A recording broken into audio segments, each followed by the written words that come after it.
It's bad. It's funny, dude. That was funny. Alright, live chat. Are we good? We're back? Oh, yeah, look, your first, bro. Look at that. It didn't even fucking take 2 seconds. We showed the chapter right away. You almost on your speech? No, it's all good, bro. I accidentally showed the chapter. No biggie. No biggie, no biggie. We're good done now. We're good. We're ready.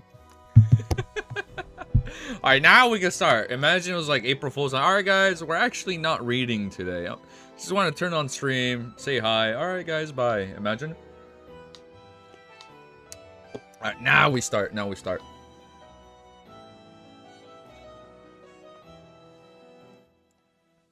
Alright.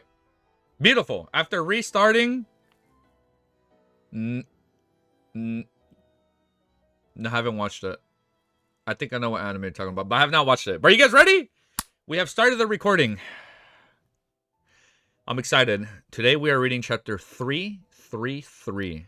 We're gonna get the three musketeers. No, wait, I'm not gonna stutter right away. We're again, as I say, I'm not gonna stutter. We are going to have the three musketeers faced off against a sequence 5 rows of school. Sequence Beyond her? Rows of School, right? No, am I saying it wrong or right? I think I'm the Rows of the School of Rose? Rows of School? I said it wrong. Damn, I messed up the faction. Point is, the three musketeers are going to be fighting a Sequence 5 Beyonder in this read through, and I'm excited to see what Merrick, Sharon, and Klein can do when they work together. Rose School of Thought. Thank you. I forgot the word of thought. Thank you. Now that I have my thoughts in place, close enough, we can continue. So if you like what you are going to see, make sure you like, comment, subscribe, show it to your family, show it to your teacher, show it to your bus driver, show it to your neighbors, show it to your enemies, and let's go. 333. It's called the what? The Tracker? Ooh, was that a Monster Hunter reference? Are they tracking monsters or what? Right? Do you guys play Monster Hunter? Shit, I removed the fucking chapter. No, we're good. Okay, the chapter's still here. All right, let me get my timestamp updated. 1 minute. 26. I feel like the music is really mellow and relaxing, so I'm feeling good. I'm feeling confident today. I got my coffee. I haven't finished my coffee today. Your bus driver what? My bus driver would beat the shit out of me if I showed him this. I was like, hey man, you read Lord of the Mysteries? You trying to listen to a podcast? We're fighting a Wraith and zombie and werewolf. We got all the monsters, bro. We literally have a Wraith. We got a zombie. We got a werewolf. So I assume they have control over all three, like, once you get to that point, right? Damn, that's exciting. I'm kind of curious to see their werewolf form, bro. Like, more than anything, I'm curious to see when, like, Sharon goes into, like, werewolf form, but no monsters? Not yet. We have not seen much on monster yet. I do like how Adamisio gets mentioned very early on into Volume 1 as a monster, or as, like, being born with, like, a half sequence, and then that's it. Cuttlefish does not elaborate. He moves on, and we will go back to him one day. If you're Sequence 5 Wraith, you have the powers of the lower ones also. Yeah, so you have power of, like, Werewolf. Monsters are useless. Geeky is a furry confirmed. Nah, I didn't say that. I'm excited. Does that make me a furry? Nah. COS, we too good. All right, we'll see. We'll see what happens. Like, am I a furry if I'm excited to see Sharon in her werewolf form? We'll wait till we see the fan art. All right, let's go. Chapter 333, The Tracker. In the suburbs of the let's reread that. Pretend that didn't happen. In the suburbs of the, one more time. 3 is a lucky number. In the suburbs of the North Borough, and a soon-to-be abandoned 3-story medical school building, even at 3 o'clock in the afternoon, the fog and the clouds have already darkened the whole of Backland as if a storm was approaching. Along the dilapidated corridor, the gloomy light shone in diagonally, penetrating the windows and causing everything to appear silent and scared. It was eerie and terrifying. This was Audrey's second time here, and she was no longer as nervous and tense as before. She turned her head left and right in a surgical cap and a big mask, habitually observing the environment, observing every detail of this place. Viscount Glant was walking beside her and gradually turned apprehensive. He couldn't help but whisper, "Why do I find this place a little strange? Could there be evil ghosts?" As a mysticism enthusiast who had only half a foot of the Beyonder circle, the only Beyonders phenomenon he had witnessed was force passing through walls and the opening of a door. He was still unsure of the existence of wraiths and shadows. However, this didn't stop him from being afraid of similar monsters. Force turned her head and shot him a glance as she held back her laughter. Most of the participants of this gathering are Beyonders. If there really are evil ghosts or spirits, they will definitely be very happy. It usually implies ingredients and servants. Yeah, I can see that. My music is too low. I'm gonna turn the volume up a smidge more. Noticing that Viscount Glaint was obviously relieved, she purposely added, "Of course, I'm only talking about the weaker kinds of ghosts. A truly formed shadow might be able to kill everyone here without making a sound. And even if you run, all you can do is run back and forth between the 3 stars without being able to live. It's like entering a maze." Shio nodded in approval. "I've once encountered a similar wraith. I ran in circles while in the cemetery without any means of escaping. During this process, there were baffled people who would turn their heads for no reason, only to suffer a sudden death. If not for one of the Beyonders carrying a sun charm, perhaps you wouldn't be seeing me here today." Viscount Glaint shivered as he looked out the window. At this moment, a withered tree branch hit the glass and made a light sound as it was blown by the cold wind. Glaint almost shouted out loud as he frantically inched towards the two Beyonders, Force and Shio. Audrey resisted smiling and quietly watched the scene from the sidelines. In her heart, she thought, "I have met Mr. Fool, who is close to a deity. I know the City of Silver and the Forsaken Lands of Gods. I have heard of all kinds of terrifying monsters in the depths of darkness. Why would I fear wraiths and shadows? However, I really haven't met a ghost yet. Pew. Audrey, who are you thinking? It's better not to come across this kind of thing. Unless I become a psychiatrist with Beyonder powers capable of influencing other creatures." I didn't remember she can do that. "Or if I have obtained mystical items that can restrain ghosts and monsters." The 4 of them couldn't help but increase their pace and quickly arrive at the gathering venue for their day. Before she entered, Force found an opportunity to bend her back and whisper into Shio's ears. "You did well cooperating with me just now. You actually made up a story so quickly that's enough to frighten others. Look at the sports, which aren't covered by Viscount Glaint's mask. It's so white that you can't see any colors." Shio turned her head as she answered blankly. "I didn't make up the story. That was something that happened to me before I came to Buckland." Force was stunned for a moment before she blurted out a question. "For real? Why would I lie?" Shio's puzzled face was obscured by the mask. Force turned her head and took 2 steps forward and suddenly shivered. At that moment, Glaint didn't wish to stay in the creepy corridor any longer. He reached out of his hand and pushed open the door to the gathering venue. As the creaking sound echoed, he saw the concrete floor of and the smell of antiseptic coming into his nose. It made him frown.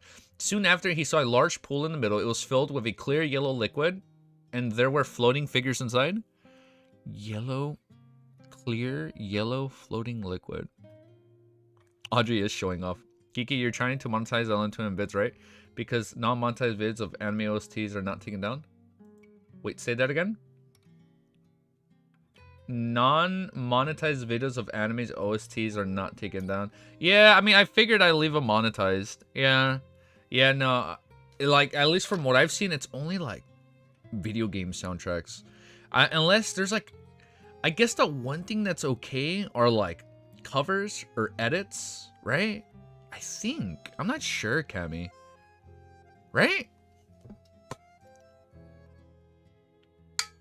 Maybe. But like, at least right now, the one thing I know that's been pretty safe is video game soundtracks. There are some video game musics where you get a strike, but it's not like a strike on your channel. No, you get a copyright claim, like where they do take ad revenue, but it won't like take down the video or like delete your channel. Like there are some video game soundtracks, like really popular video game soundtracks. Like sometimes like anything Nintendo related, they would take down your videos. Yeah, there was a guy that uploaded like for 10 years, bro. Music from Nintendo. I always used to listen to it. His fucking channel got taken down. I was so mad when Nintendo did. Actually, I love Nintendo. I can't say that. We do not want the Nintendo ninjas anywhere near this channel. So we are gonna move away from that conversation. If you don't monetize the videos, you can use anime OSTs that I have. Otherwise, it's GG. I have some covers, but I don't really know how that works. IDK if the covers are monetized. You know what I'll do? You know what? I'll probably play. So on Friday, I'm just gonna be gaming. I'm gonna play like a lot of random, like, you know what? Let's play like covered tracks on Friday when I'm just, actually no, I think it comes out Thursday night. So on Thursday night when I'm just gaming, just so I can play title update 1 for Monster Hunter, we'll just play a lot of that and we'll see what happens to the video. We'll see if the live stream gets like taken down. I think it might be safe. I think covers are okay because it's not like 1 for 1, right? Like a music rip. So I think it's fine. I'll send it. Yeah, we'll send it on Discord. Yeah, I'll look into it. I mean, I'll play it by myself, right? When the thing is muted, but I'll try and save it for the end, and I think it'll be good. Or you know what I'll do? I'll play them at the end once we're done live stream. When we're done reading, we'll read it after. When we're done reading, we'll start playing some of them at the end. So if there's any claims, we'll just mute the end of this video when we're like not reading and kind of just hanging out for a little bit, just to see how the music works. And then I think it's fine. That way, like when I'm reading, it doesn't randomly get muted when the YouTube AI thing picks up the music. But let's keep reading. Let's keep going. Let me find my place. Some of the figures were entirely naked. Some were rather completely, while others were half their skin ripped off. They had the brownish, burned colors of beef jerky. They were corpses. Ah. A man's shrill cry resounded in the room. Gazes were instantly cast onto Glint. These gazes were all from the figures in white coats surrounding the pool. They were also wearing surgical caps and huge masks, and only in their eyes or a bit of their skin were exposed. Glant's body swayed a bit. He wanted to turn around and run away, but when he saw Audrey, Forrest, and Shield pass him, as if nothing had happened, in order to enter his room, he realized that they were pretending that they weren't his companions. As he took a deep breath, Glant nearly vomited. He looked outside and saw the corridor was dark and gloomy, filled with shadows, and that there wasn't a single living soul in sight. With another, where are we? I thought we were going to a Beyonder meeting. With another shudder, Glant hastened his steps and caught up with Audrey and others, finding a place to sit down as far as possible from the pool. After a few minutes, a figure wearing a white coat stepped out of line and used a wooden pole with a hook on the side to pull a corpse to the side. Then he directly dragged the corpse to the concrete floor. He paused for about 3 seconds, took out a scalpel, and slit open the body's abdomen. As the gash deepened, a cold and hoarse voice suddenly sounded from inside. We are in the Beyonder meeting. Let the gathering begin. That's gross, bro. Glayton reached out with his hand to press down his mask. His throat moved a few times and he almost vomited. They were midway in the gathering with all kinds of trades, either a success or a failure, happening. Audrey, who had been calmly observing all this time, finally opened her mouth and said, "I want the spectator potion formula." Before she can finish her sentence, she felt several gazes swept over her. However, they quickly moved away and didn't linger for long. After several seconds of silence, the transaction was aborted. Around 4 in the afternoon, it was getting closer to night. Why was there nothing at all? Glayton didn't maintain his aristocratic demeanor as he slumped against the wooden walls of the carriage inside. This Beyonder gathering had left a deep impression on him, making him feel as if he was taking a huge risk. But even so, he was still unable to buy the horn of an adult flying unicorn and the venom crystal of a royal jellyfish. Forrest secretly pushed her lips and said, That's normal, although Buckland is the easiest place to get ingredients. If you can't join every Beyonder gathering, there would be situations in which you won't be able to find what you want for a long time. It requires either luck or patience. Mr. Viscount, think about Miss Audrey's spectator potion. She hasn't received any clues to date. Sometimes you can encounter the ingredients, but you would lack the money to buy them. Shio, who was sitting on the table, thought in exasperation. Audrey counseled Glant, "When I get back, I'll go to my family vault and do a search. Maybe there's something you want." She had brought the rainbow salamander Pituitary gland with her today, but she hasn't encountered the spinal fluid of a Farsman rabbit. Therefore, she had only exchanged it for 320 pounds in cash. It was to prepare for Susie's advancement. Oh, look at Susie moving up in the world. Glant nodded, and just as he was about to open his mouth, he saw Shield sitting up straight. She frowned and said, "It seems like someone is following us." "I trust your intuition. What do we do now?" Force asked, looking around. "Following us? Why follow us? All we did was sell one Beyonder item and obtained a few £100 in cash. Even if someone wanted to rob us, we shouldn't be at the top targets. Although Glant acted like a rookie, we didn't. In addition, the gathering organizer had done a lot of things to ensure the safety of the members and to prevent anyone from being followed. Unless the person who sent the track... Oh, Tracker! I understood the name of this episode. This chapter. Yeah, it hasn't been a while, right, Freddy? Yeah, it's been a while. What's up, dude? Welcome. Thank you for joining. I lost my places to send that. The person who sent the tracker is the organizer.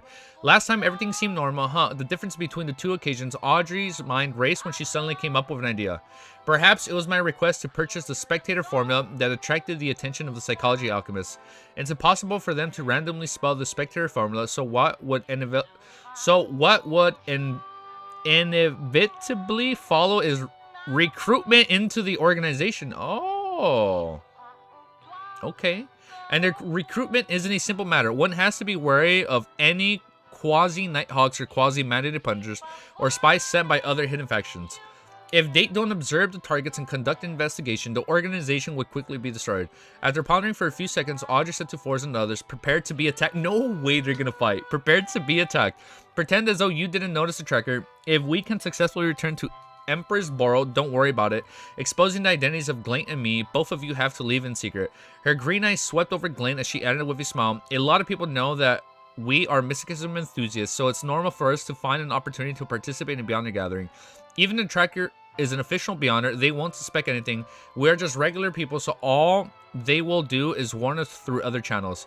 But I'm already at Sequence 8. Phew, in order to come into contact with the psychology alchemist, I had to take a little risk.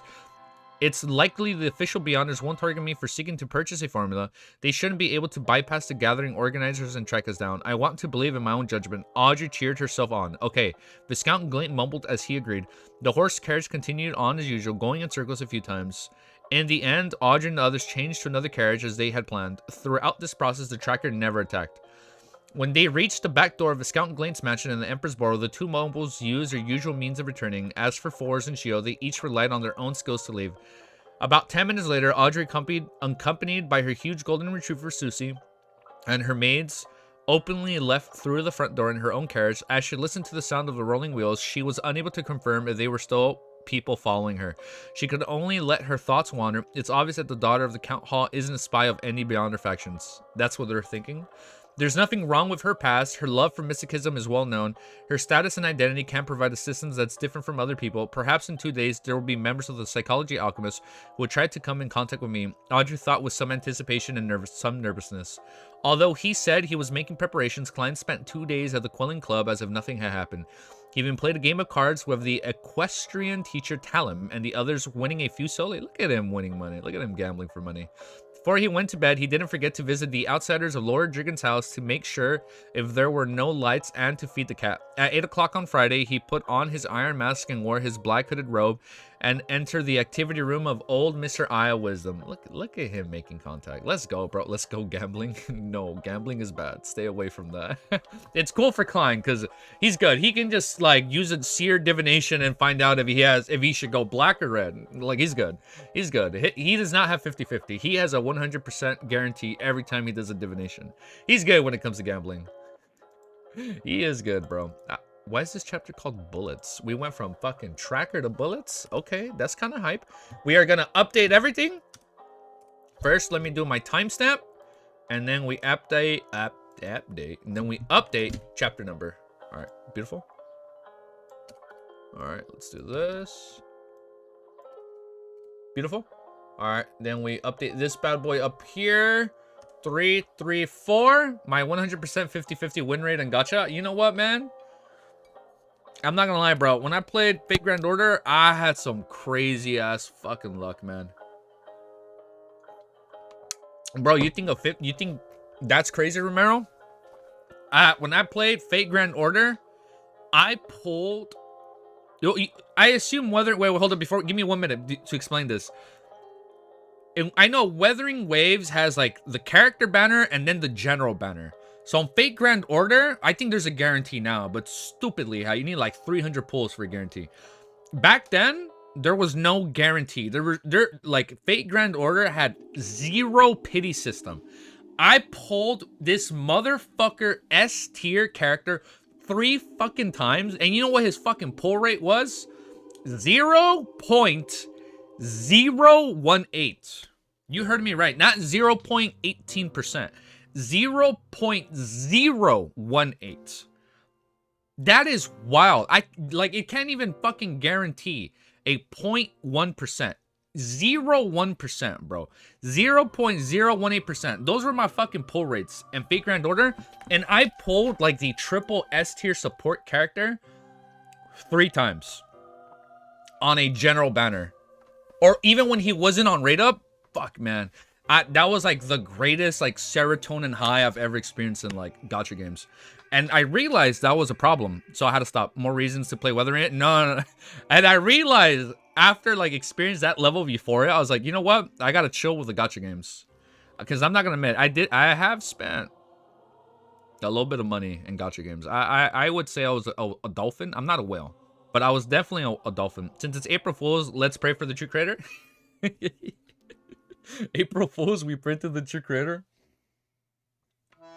La Nevus and Ints Zungwil would be mad at you for saying that, man. April Fool's, like, bro, like, we are with him. Not just on April Fool's, we are always with him. All right, let's continue. Chapter 334 is called Bullets. The only candle flicked its yellow flame, casting shadows on the walls around the activity room. Klein found the most convenient escape point before surveying his surroundings. He saw the Eye of Wisdom with his deep cheek lines and the plump apocryphy. Oh, the one he saw at the carnival. I'll never stoop to gacha. I'll stay pure. You can be free to play. Username. Well, after another comparison, even though he's wearing an iron mask that covers half his face, it's so pretty clear that he was the man I met at Rice Circus who deserves a beating. Klein looked. Why does he deserve a beating? He just said, like, oh, be careful. Klein looked away and waited for the gathering to officially begin. The woman who had an artisan backing her was very hidden among the participants, so he couldn't be sure that she was present before she spoke. After a few minutes, Eye of Wisdom raised his head to look at the mechanical clock on the wall and chuckled.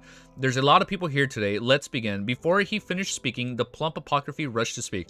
I needed a beyond a creature for an experiment. It's best if it's an animal, and it's best if it's already restrained and one that's not too dangerous. A beast-type beyonder creature? A beast-type beyonder creature. Klein was slightly moved. He remembered what the apocryphy had said in the circus theater, and he was apparently able to read the thoughts of beasts. He's just an apocryphy, yet he possesses such an ability, and is even looking to purchase a beast-type beyonder creature? Huh. After I sold him the Spring of the Elves Marrow Crystal, he should have gathered the ingredients in advance of the next sequence. In other words, the sequence after the apocryphy has something to do directing wild beasts. Wait, wasn't this Beast Tamer when it was revealed? No, right? Klein made a deduction based on the information he knew. At this moment, someone responded to apocryphy with a sneer. Who would keep a beyonder creature by their side? Who? The one that was taming the devil dog? What do you mean, man? It's a dangerous and easily discovered. Wouldn't it be easier and more concealing to kill them and attain its beyonder ingredients? Did he just reveal that? The apocryphy was a person who refused to lose. Oh, wait, yeah, no, they don't know. Yeah, never mind. That is known.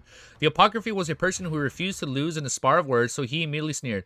What a foolish thought. You can't guarantee that the beyonder ingredients on a beyonder creature is exactly what you need, and that you can definitely sell it. You might as well tame it and direct it to be your helper, increasing your strength in several folds. As I'm excited to see more people with like beyonder people fighting alongside them. Wait, like Audrey has Susie. I can see her advancing, and then like Susie and Audrey like team up in beyonder fights. Like that'd be really hype. That'd be really hype. And then like me Klein starts using some like octopus stuff with like, you know, when he kind of went mad briefly, he saw like the octopus tentacles. Maybe it's a point where he can like actually summon an octopus, like, or like Cthulhu or something like that, because you guys said there's like a lot of Cthulhu mythos in it, right? You can't carry. I read this. As he spoke, his voice gradually grew softer. He also felt as if he had revealed some important secret. Damn it, why can't I control this mouth of mine? The apocryphy figuratively smacked himself in his heart. As expected, Klein nodded indiscriminately. Without a doubt, the apocryphy's request wasn't met. Most of the participants here were low sequence beyonders, and their statuses in Buckland weren't very prominent, with the need for them to be relatively alert to the point of barely maintaining it. So how is it possible for them to extravagantly rear a beyonder creature? Furthermore, more importantly, there was the fact that wild beyonder creatures were usually hostile to humans. Not Susie. Any encounter would usually lead one to death. I read that wrong. Lead to one dead. So if one wanted to capture them alive, they would need to have a sufficiently strong team or to be strong enough to overwhelm the enemy. Of course, it didn't exclude particular beyonders who possessed special abilities that were suitable for such situations. After a bout of disappointment, the apocryphy coughed lightly and said, I've brought quite a few bottles of medicine. All of you know the effects. If you want them, you can speak up when the gathering is almost over. The few medicines to treat wounds go berserk and increase one's ability in that aspect. Klein silently lampooned. He chuckled and provided a suggestion. You can purchase a sequence design formula, find the corresponding beyond ingredients, and then concoct the potion to feed the animal you fancy. This way, you will have a sequence design beyond a creature, and you can also continuously advance it with the subsequent potions. That's kind of what Susie did, right? I mean, I know she ain't wild, but like... She gonna fight. I can feel it. She a dog. She a beautiful golden retriever. Bro's selling.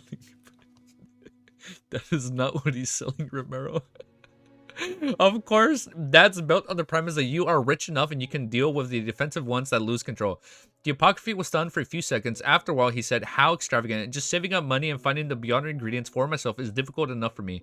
It's also a high probability, even for an animal, to lose control after they consume potions. It will take me several times before I succeed. Someone who can do this must have a mine or owns a bank. Our Tarot Club's Miss Justice likely rears a beyonder creature. Klein suddenly felt sorry for the apocryphy. If one wanted to disregard it for the sole purpose... Ah, he's already speculating that.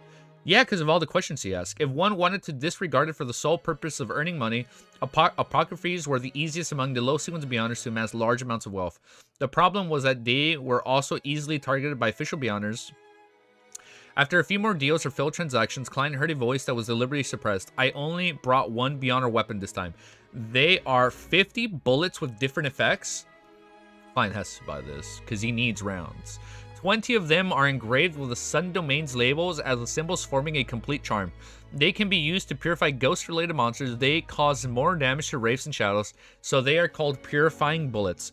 There are another 20 bullets which are meant for corrupted creatures known as demon hunting. This is so hype.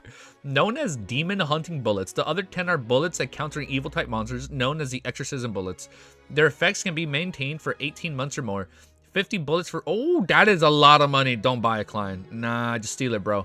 50 bullets for 500 pounds. That's like more than half of his like current money. Or the barbarian potion formula.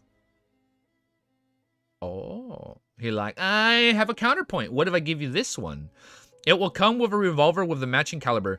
They did make related bullets according to my suggestions from last time. From the looks of it, they're more complicated than ordinary beyonder weapons. It took them so long only to make a set. Klein didn't give the others a chance and directly said, I have the barbarian portion formula. At this moment, a rather tall man offered a price of 550 pounds. Ooh, he's gonna be haggling. Bruh, steal it. That's what I'm saying. And this, they are at least... in Lord of Mysteries. Not in the real world. Don't steal in real life. But you can do it in Lord of Mysteries. It's okay. In this day and age, a revolver was the most convenient beyonder weapon to use and carry. The well-hidden lady's voice was filled with unquenchable joy as she said, Sir, I'm sorry. I have a preference for the barbarian formula. 600 pounds, the man raised. Ooh, the man raised the offer again. No, this is not about money. The woman with the artisan backing her glanced at Klein, deal. But please pass the formula to old Mr. Eye of Wisdom for his notarization. Phew, it's a good thing that I got the Dark Emperor card. He got lucky. Otherwise, if I met someone who can raise the price so ruthlessly, I definitely would have lost a lot of money today. Klein rolled up his robe, took out the barbarian formula, which he had long written from his inner pocket, and opened it to take a look. Sequence 8 Barbarian, main ingredients, Grass of Madness, Corn Horn Crystal, of a land of rhinoceros? What? Like a rhino? Am I saying this wrong? Of a rhino? Supplementary ingredients, 1 deep grained walnut, 1 fragrance hornet grass, 10 milliliters of extracted obtained from soaking poplar bark. Poplar bark? 100 milliliters of liquor. After confirming that it was correct, Klein folded the paper and handed it to the lieutenant. Just like before, Eye of Wisdom took out the ring and was inlaid with many small diamonds. He mimicked the beyonder powers of a notary and confirmed that the formula was true. Hearing this, the old man declared that the formula is valid. The woman with the artisan backing her heaved a sigh of relief and took out a square iron box of the size of a palm. After the attendant passed the formula to her, she eagerly rolled it open and read it a few times, as if she wanted to memorize it directly. As for Klein, he snapped open the box and looked at it. There were 3 piles of bullets inside the middle box. One pile had a faint golden luster. That is hype. Yeah, yo, what's up, dude? Good morning, Red. What's up? Thanks for joining. After the attendant passed the formula to her, she eagerly rolled it. Oh, wait. There were 3 piles of bullets inside the middle box. One pile had a faint golden luster, as though they had just been fished out of hot water. The other was entirely silver and covered with patterns, cold yet scared. Sacred, my bad. The pile with the fewest bullets sufficed a golden sheen amidst the brass color. He could vaguely see several labels and symbols engraved on it. Yes, it's authentic. Klein had the ability to appraise the bullets in the field of mysticism. He has the ability to appraise on the spot. He snapped the lid shut and stored the item in the pocket under his robe. As for the free revolver, it was nothing special. The body of the gun was a deeper brass color, and the handle was made out of a walnut wood. Since his underarm holster had already been lost back when he encountered the police inspection, Klein had to attach the revolver to his waist and cover it with his clothes. He never got that back. Oh, just with his knowledge. It's not an ability. Okay, so it's just like with his current understanding. Got it. Thank you. I need strong purifying items like Sun Holy Water and Sun Sacred Emblem. I can buy it in gold, or I can use formulas as barter, like the sequence after Barbarian Briber. Of course, if there are any questions regarding the mysticism in the Beyonder world that requires answering, I can also give it a try, but I can't guarantee that I can answer it. As the Apocryphy listened, he widened his eyes. He had a feeling that this was that lucky lad. However, he had just become a Beyonder not long ago, so how could he have obtained so many valuable things? The more he thought about it, the more he gnashed his teeth, feeling as if he had made the wrong choice back then. Luck was the most important thing. The woman who had bought the Barbarian formula couldn't control herself and almost said in her original voice, I don't have anything you need, but I can pay you in cash, 800 pounds. Klein swallowed the word deal that he nearly said. He thought for a moment before chuckling, I'm only accepting bartering for the time being. Oh, look at that. I will most likely be back for the next gathering. You can seek out the relevant items in advance. For the time being, the lady ruminated over the word and nodded slowly. All right. After that, no one else said anything, and Klein's needs were also not met. In Buckland and Lowen Kingdom, the worshippers of the eternal blazing sun can be considered heretics. So few of such items circulated beyond official channels. Klein was slightly disappointed, but he wasn't too concerned. He had an alternative plan. He clearly remembered that Miss Shield had once sought out a Beyonder believer of the eternal blazing sun for purification, and the lady who carved the birth formula would definitely be actively looking for his desired items. Klein stopped talking and listened to the subsequent exchanges. When the gathering was coming to an end, an average-built participant with no special characteristics pinched the iron mask on his face and said with a deep, baritone voice, I need an adult black widow spider silk gland, an adult black widow spider silk gland. Sounds familiar.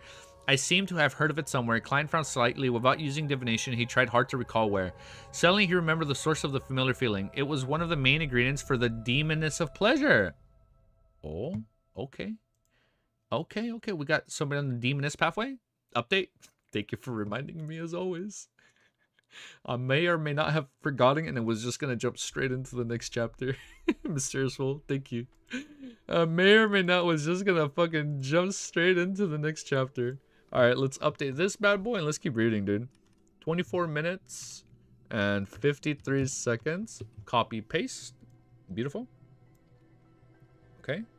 And then we change the number up here. Now we drink some coffee. Take a sip.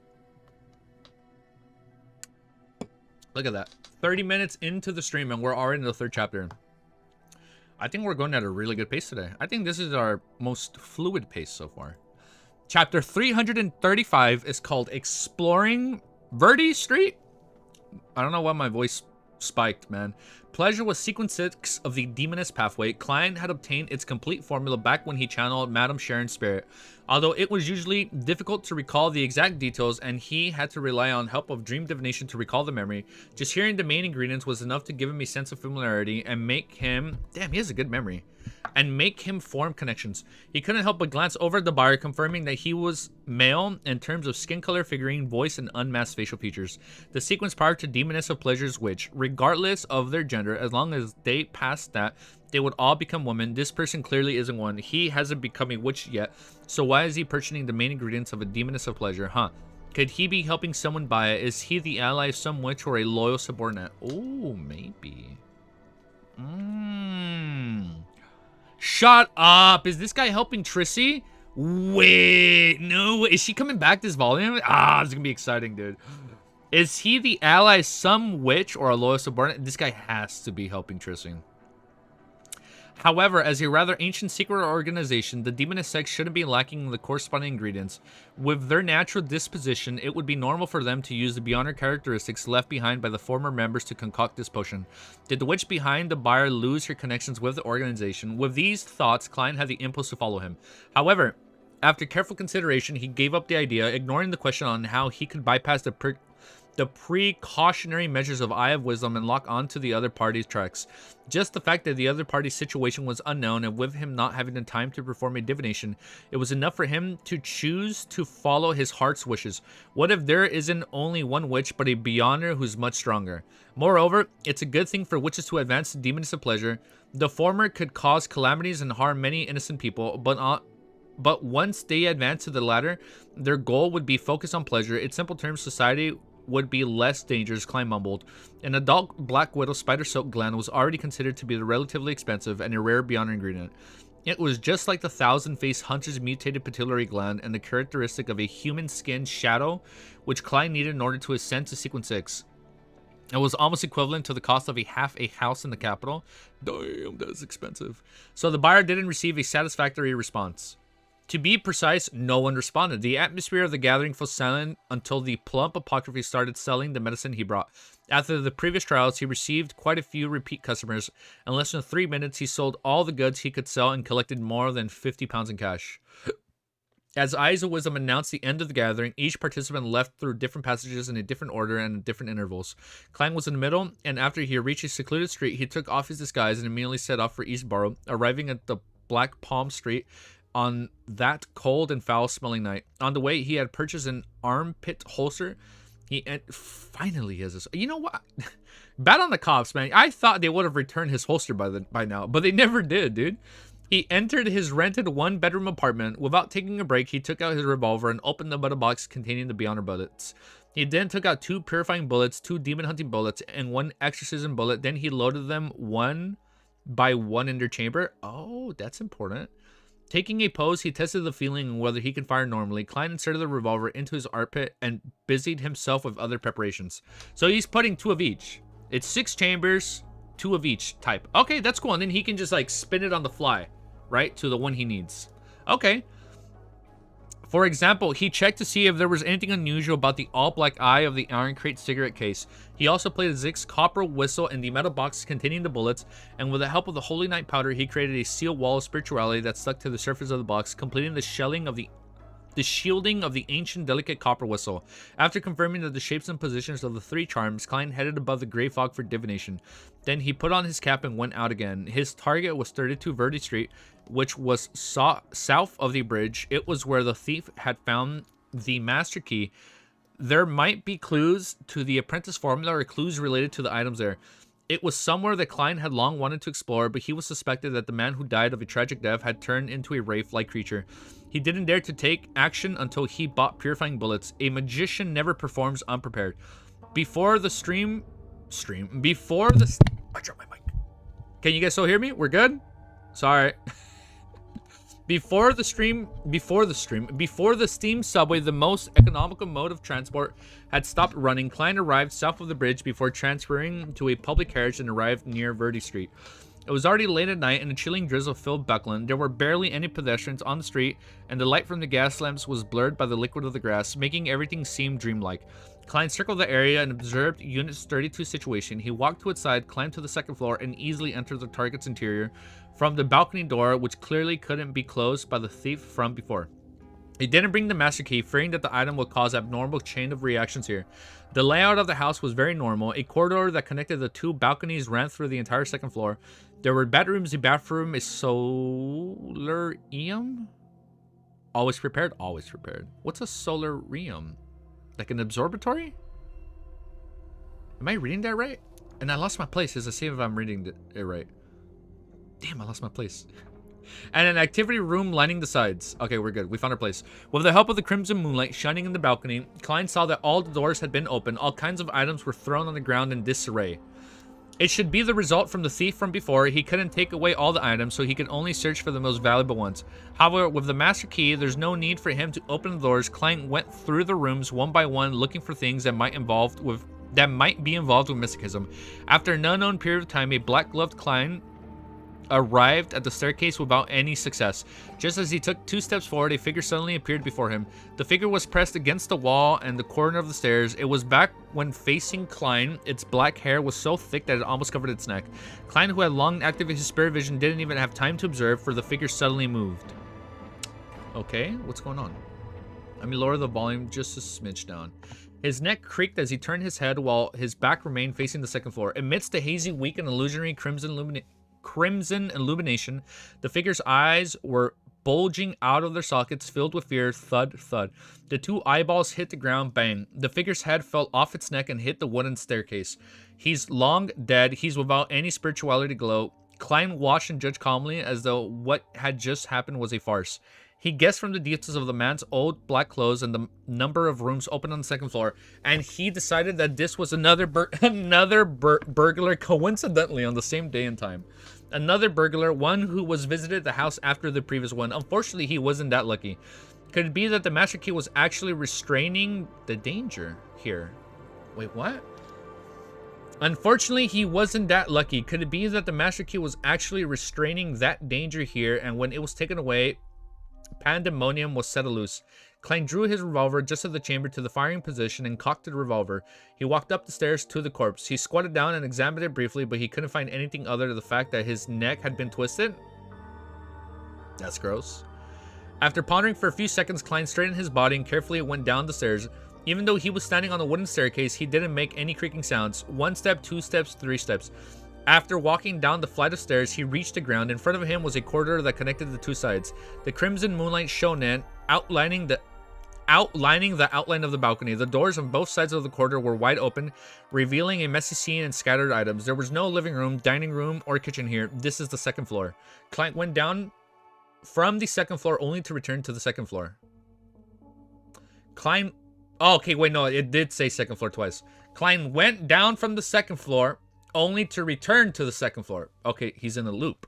Throughout the entire process, he didn't discover anything out of the ordinary. Wait, no, he's not in a loop. Klein didn't panic as he slowly turned around. Behind him, there was a staircase leading downwards. This is to say, my special ability can only resist the invasion of my beyonder powers through the use of beyonder powers such as dreams or spirit channeling, or for me to realize that the environment I'm in does not belong to the real world. I'm still influenced by hallucinations. Ah, so it is a hallucination. I'll still be influenced by hallucinations. Klein took out his matchbox and took out a few matches with his gun carrying hand. He continued downwards, 3 matched down every few steps. Once again, Klein came to the corner of the stairs and saw the dead body with its head separated from its body. At this moment, a cold wind blew across the back of his neck, causing his hair to stand on end. Klein snapped his fingers and a red flame soared through from behind him, soaring towards the ceiling. Those flames seemed to be a monster that was baring its fangs and brandishing its claws, but the flames didn't burn anything. It's a hallucination. Klein was about to turn around and look with his spirit vision when his body suddenly froze, as if he had fallen into a lake frozen in winter. He couldn't help but tremble, and his left hand was slowly reaching for his neck as he forcibly suppressed it. At that moment, Klein sighed softly. He forced his left hand into the pocket, removed the wall of spirituality, and opened the metal box containing the bullets. Yeah, next he held a Zig's copper whistle, took it out, shook it, and threw it into the air above the stairs. In almost an instant, he felt the coldness and stiffness in his body disappear. In his spiritual perception, a sinister and cold mass sleeping out like a dog, fetching a ball as it pounced at the Zig's copper whistle. Klein smiled, raised his right hand, aimed at the copper whistle, and pulled the trigger. He softly said, "Bye-bye." Damn, look at that, dude. The pale gold purifying bullets flew out and accurately hit the cold and indistinct object. A blood-curdling screech sounded out as the golden flames outlined a human silhouette in midair. A human? Under the bright and warm light, all the coldness and evilness quickly disappeared. Clang. A Zig's copper whistle landed on the ground, bounced a few times, and rolled to the living room on the first floor. It's kind of crazy that he just threw his whistle like that. When Klein looked around, he saw that the things were now significantly different. For example, the head of the corpse wasn't separate from its body. He had strangled himself with his own hands. Hey, is it really that easy when... It's really that easy when you're prepared. Klein chuckled and went down the stairs again. He successfully reached the first floor and picked up a Zig's copper whistle. He then swung it twice to see if there were any other wraiths or shadows here. After confirming that there were no more problems, he decided to head straight to the basement. As he walked down the flight of stairs and went through the door, he saw the picture he had seen in his dream divination. He saw the brown notebook on the long table. He got mugged. Bye-bye. he got jumped, bro. Wait, was that a rave? A Zig's copper whistle was the goat. I'm sorry. Do we know what he fights? Or am I supposed to know what he fight based on the description? Like, was it a wraith? Or was this something else? Because a wraith can technically have, like, a human form, right? Just like Sharon's. Like, she's a wraith, and she looks like she's in human form, right? Is that what it was? That's like so it was like a small spirit. Okay. And the small... I stopped the recording. And the small spirit used, like, illusions to make him, like, repeat. MVP is the copper whistle. It really was the copper whistle because it was drawn to it. That was cool. All right. I get it. All right. Thank you. All right. Let's keep going. Let's update and let's keep reading. All right. Let's keep going, man. I'm feeling good. I think we're going at a pretty good pace, man. I ain't even going to lie. I think we're doing a really good pace today for this read-through. Knock on wood. Knock on wood, as I say. We're doing pretty good. We're doing pretty good, man. Knock on wood. Dude, you guys gotta tell me, like, good video games so I can look up soundtrack. Like, I don't know if I should look into soundtracks for Shin Megami Tensei, the old Baldur's Gate games. Like, there's some good Mass Effect music out there. Or there's some good Dragon Age tracks, like, from the older games. I need to see what's good to play. Just so we can mix up, like, the music playing in the background from here to here. 3:36. Let me take a sip of my coffee and let's keep going. That strangled, like, the remaining spirit. Oh, the remaining spirit of the dead guy that strangled himself. I didn't even piece that together. That's true. If you have resentment, your, like, lingering spirit would, like, remain behind. That's true. That has been brought up. I didn't even think it was the guy's own wraith. Okay, that makes more sense. Like, it was his own spirit. Good, truly Sherlock Moriarty. I was like, good detective skills, dude. Yeah, good assessment, Romero. I didn't even catch that.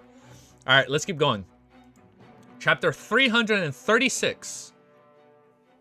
Oh, the Abraham family? This is gonna be a lore-heavy chapter. I can already taste it. Other than the master key and the silver pocket watch with inlet diamonds, which were taken by the thief, this place is still in the same state as what I had seen in my dream. Klein looked around and saw the black iron pots, glass jars, and bronze lampstands that had candles which had long since been extinguished. Oh, lore? I'm feeling it, man. I'm feeling the lore of this chapter. His spirit vision and spiritual perception told him that these were all very ordinary items. They didn't carry the slightest trace of a spiritual luster, but compared to before, there's still something extra. Klein reached out with his left black gloved palm and touched the surface on the long table. His fingers were immediately stained with visible dust. After carefully and making some preliminary divinations, Klein failed to find any secret chambers or hidden compartments. Thus, he turned his attention to the brown notebook.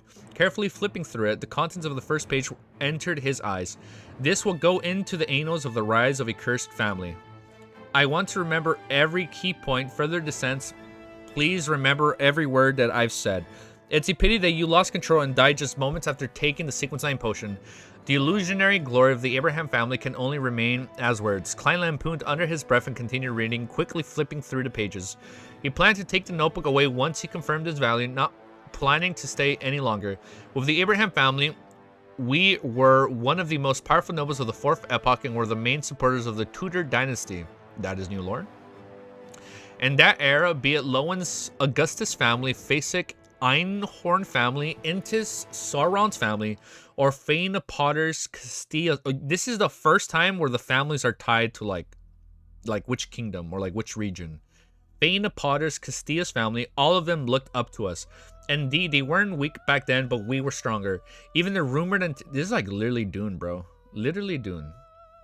It's like the Atreides. Even the rumored Antigonus family and the Zartul families were slightly weaker than us. Unfortunately, the glory of our family disappeared in the War of the 4 Emperors. Ancestor Bethel went missing in that war where the deities personally fought. Deities personally fought. The remaining high sequence Beyonders all perished. Ever since then, our Abraham family had been under a terrible curse. Generations after generations, our ancestors have attempted to revive our family, but without exception, all of them went mad and lost control. Some of them did so just before becoming a high sequence Beyonder or at sequence 7 and 8. And every case of losing control brings about a disaster that is close to the annihilation of the family. The accursed forget the family name carved in the bloodlines and hurt the other members of the family without restraint. They were already monsters. That Bethel the goat. I want to see more. I like that name. Bethel sounds like a badass character. Did I skip a line? No, I didn't. For the continuation of the family, that's a pretty badass line. The Abraham family made a painful decision to no longer live together. Instead, it split up into small families that migrated to various parts of the northern continent. That way, even if someone lost control and started a massacre, their bloodlines wouldn't be cut off because of this. My father was the fate of that curse, so he chose to remain as an ordinary person. If it wasn't for the fact that the bloodline's last name is still ever shining, he wouldn't even be willing to tell me these things. I want to record this down. I want to keep it in my own mind. I want to remember the glory of the disaster of the Abraham family. Every Beyonder generation would eventually lose control without exception. The curse of the Abraham family is even more terrifying than that of the City of Silver. Oh! Did he just name drop City of Silver? So somebody else mentioned it. Wait, no, this is Klein saying it. Every Beyonder generation would eventually lose control without exception. Oh, so this is him thinking out loud. Wait, this is new lore. Every Beyonder generation would eventually lose control without exception. Because they don't know the acting method. That has to be right. No, that was Klein? Yeah, Klein said that. The curse of the Abraham family is even more terrifying than that of the City of Silver. I think the City of Silver curse is just as bad. Actually, no. This would be a worse curse because it brings the destruction of the entire family, right?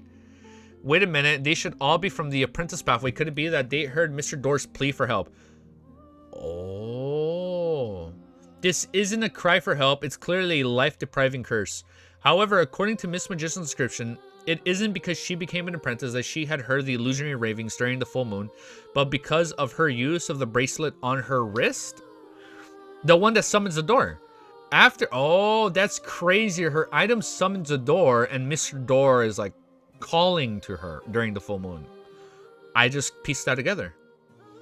Afterwards, she couldn't escape the ravings regardless of whether she wore it or not. And what's the reason for those Beyonders of the Abraham family? Perhaps the hearse has nothing to do with Mr. Door. Well, the notebook mentioned that the ancestor of the Abraham family, Bethel Abraham, that disappeared in the War of the Four Epochs, he's going to come back. Could he be Mr. Door? He's going to come back. He was banished from the real world, lost in the darkness, and left trapped in the storm. He's going to come back. Nah, he's going to come back. I feel it.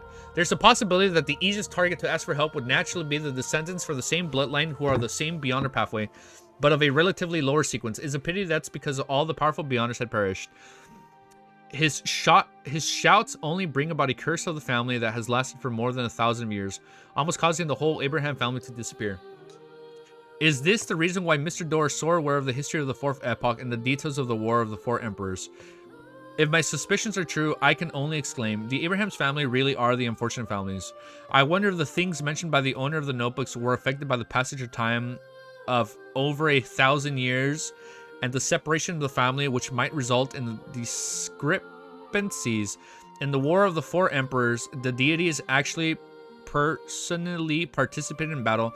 Klein slightly frowned, and the speech at which he flipped the pages became faster and faster. Father, who chose to remain an ordinary person, ultimately succumbed to his disease. This dealt my mother a huge blow as she quickly departed with him. Oh, it's sad. And that means I'm free. But what hurts me is that Father didn't tell me many things about Beyonders to prevent me from embarking down the cursed path. I had to come in contact with them myself and understand them. Thankfully, he didn't violate the orders of the Elder. He still handed me the potion formulas of the apprentice, trickmaster, and astrologer as his deathbed. I will repeat the 3 formulas to prevent myself from forgetting. Sequence 9, apprentice. Sequence 8, trickster. Sequence 7, astrologer. Okay. After Klein's, okay, new lore. After astrologer is new. I remember trickmaster. I think astrologer is new. Yeah, astrologer is new. After Klein saw that, he pricked his eyebrows slightly, feeling that the trip tonight had been worthwhile, and that he hadn't wasted the purifying bullet, of course he still had to go above the gray fog to confirm its authenticity. Astrologer, the apprentice pathway actually has a divination series job as well. In that case, one of my speculations for the past might be closer to the truth. The seer pathway and the apprentice pathway might be interchangeable. Oh, okay. You're telling me he's gonna go apprentice and a high sequence? Oh, that's hype. Bro, the Battle of the Four Emperors is peak lore? We'll find out. I'm excited, bro. It sounds badass. The apprentice pathway actually has a divination series as well. In that case, one of my speculations from the past might be closer to the truth. So the seer pathway and the apprentice pathway might be interchangeable at high sequences. So from 4 and up. Klein nodded slightly and continued to flip through the pages. Although he had already determined the value of the notes, he didn't want to leave the scene for the time being. If the last few pages of the notebook noted that something had been hidden somewhere, he would definitely have to come back again. Since that was the main case, why go through so much trouble? As the pages turned, Klein roughly figured out the beyond history of this Abraham descendant. After his parents died, he began trying to touch base with mysticism circles to gather information about the sequence potions and purchase the corresponding beyond ingredients. After 2 years of hard work recording many still unconfirmed mysticism knowledge, he finally succeeded and concocted the apprentice potion. At the end of the notebook he wrote, according to my knowledge of mysticism, the spirit world and the real world would overlap the most of the night of the full moon. That is the time when one's spirituality is at its best and is also the most suitable time to consume the potion in advance. That is new lore. It's also most suitable time to consume the potion in advance. That is new. I did not know that. I did not know if you do it during the full moon, one's spirituality is at its best. Okay, so the red moon has something to do with spirituality and the spirit world. Okay, okay, all right. I will become an apprentice by the next full moon. I need to get stronger step by step and reproduce the illustrations, the illustrious glory of the Abraham family. Damn, I feel bad for this guy. He didn't even make it past sequence 9. Once I reach sequence 7, I'll be able to contact the elders according to regulations sent by my family. I know the method of communication well, so this is a secret that cannot be recorded. Take a potion to advance yourself during the full moon. Klein was stunned for a moment. He couldn't help but tap his chest 4 times during in a clockwise manner to draw the crimson moon. May the goddess forgive you for your ignorance. Klein vaguely understood why the man had lost control on the spot. Why? LOL, feel bad for the guy. The most suitable time to consume the potion, and he unalived himself. The most suitable time to consume the potion, and it didn't work out for him. According to his speculation, the curse that had plagued the Abraham family for more than 1,000 years was probably related to Mr. Door's call for help during the full moon. And that guy actually chose to consume the apprentice potion on the night of the full moon when he would call you. In that case, it was highly likely that he would hear the illusory mumbles while the effects of the potion had yet to fade, and his spirituality was in a very unstable state. As such, he exploded with a bang. Fortunately, the Hornicus flagera that I heard back then wasn't lethal. Klein subconsciously sighed. I think, because I'm telling you, it said that in the full moon, Mr. Door cries for help are at the max. Oh, so they assume that's when your spirituality. Oh, technically, yeah, it is true. Okay, yeah, I remember that. Like, that's when his cries for help are the loudest. But Hornicus flagera, he's being very. He's acting like a pacifist when he's trying to communicate with Klein when he ascends, right? Sequences. So I think my theory is holding up. That they're trying to like set up Klein to be this vessel. So bro drank the potion at the first time. Yeah, he did. He drank like 10 shots back to back, thinking nothing would happen. Fortunately, the Hornicus flagera that I heard back then wasn't that lethal. Klein subconsciously sighed. Then he thought of the oddity of the Master Key and vaguely came up with a hunch. The formation of the Master Key stems not only from the condensation of an apprentice beyond characteristics, but also from Mr. Door's illusionary ravings.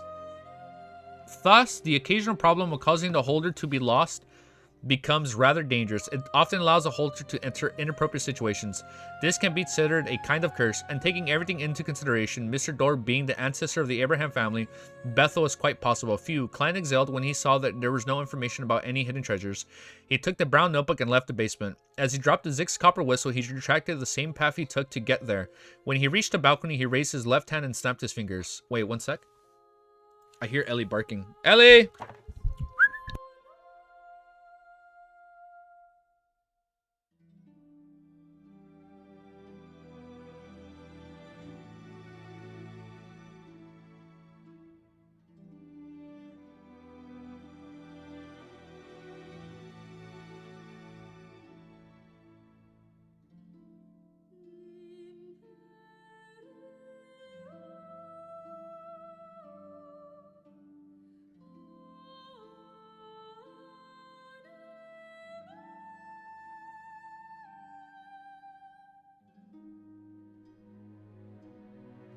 I'm muted. I'm muted. Let's finish the chapter like this. Oh, she just woke up. She had a little nap. Hey, let's keep reading. I'm gonna hold her like this though. Let's see how it goes. All right, let's continue. After taking a detour, wait, I skipped a line. The scattered matches on the stairs lit up with a crimson light. They soon extinguished, leaving only minor burn marks. After taking a detour to Eastboro to get rid of his disguise, Klein returned to Mink Street before midnight. He went above the gray fog and used his spirit dowsing to confirm the authenticity of the 3 formulas. Soon after, he tried to conjure the fake world opposite of him on the modeled long table. Klein was about to manipulate him when he suddenly raised his hand and smacked his forehead. I almost forgot. I brought the all-black eye back to the real world. After going through the trouble, he made the world disappear in his majestic palace and changed the surroundings to look like that of an ordinary room. Then he made the world boast pushly, as he said with a hoarse voice, "The fool that doesn't belong to this era, please tell Miss Magician that I've already obtained the Trick Master Potion formula." Look at that, dude. I hope that she can exchange it for items in the Sun Domain, which are good at purification and exorcism. If the value isn't equal, then I'm willing to make up for it with additional gold pounds. If manipulating the world, Klein turning the scene into a ball of light and transmitted it into the Crimson Star representing the Magician. He clearly remembered that during the last time Miss Shield had found someone to purify and exorcise her, Miss Magician had also been present. She was? She was also present. Alright, next chapter. Thank you for reminding me. Hey. Don't bark at my door, ask to come in, and then when I'm streaming, you want to go back out. No. It doesn't work that way. Pick one. What do you want to do? You either stay in here or you wait outside. What are you going to do, Ellie? Don't be moody with me. You bark that you want to come in. You come in, you hang out with me, and you want to go back out. Make up your mind, girl. We can't be going in circles like this. You got to pick and choose, okay? Or you're going to stay quiet. You're not going to bark. You're not going to, like, lick me in agreement. You're just going to ignore me. She looked away. Are you mad at me? Come on, let's keep reading. Let's update. Let's update our stuff, Ellie. If only Ellie drank the spectator potion, she could reply, "Dude, I am just a dog, Easy. I am just a dog. What do you want me to do?" Dude, that quote from Susie was so fucking funny. Like, I'm just a dog, Audrey. Like, I just learned to spoke. Like, what do you want me to do? Ellie doesn't like us? She loves you. She loves you guys. Alright, I think I can keep reading like this. Alright, let's copy the next chapter. Make up your mind, Ellie.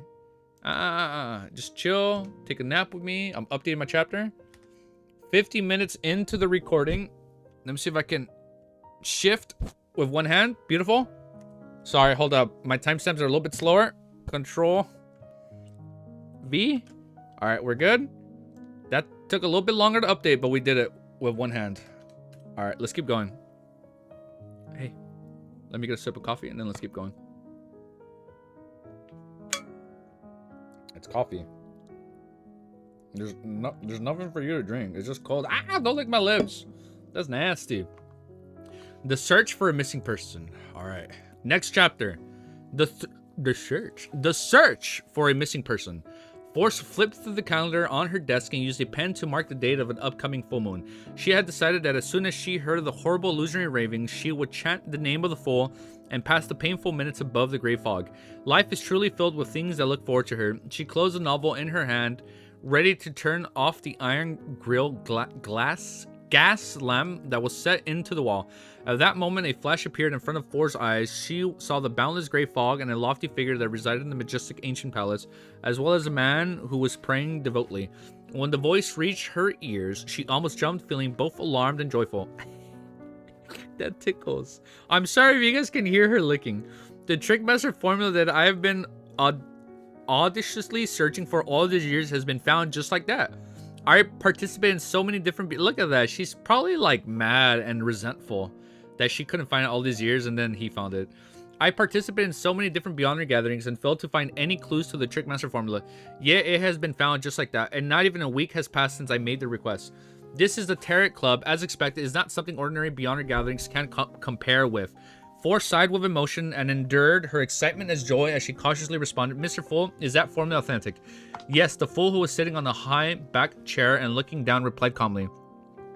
Thor suddenly clenched her fist and secretly pumped it by her waist twice. Almost without any hesitation, she asked, "That was Mr. World, right? Please tell him that don't growl at me. Please don't growl at me, girl. You wanted to come in, right? Now you gotta hang out with me. Please tell him that I will find what he needs as soon as possible." With the gray fog dissipated and everything was over, Forrest remained stunned for 2 seconds. She couldn't suppress her excitement as she stood up to pace back and forth in her room.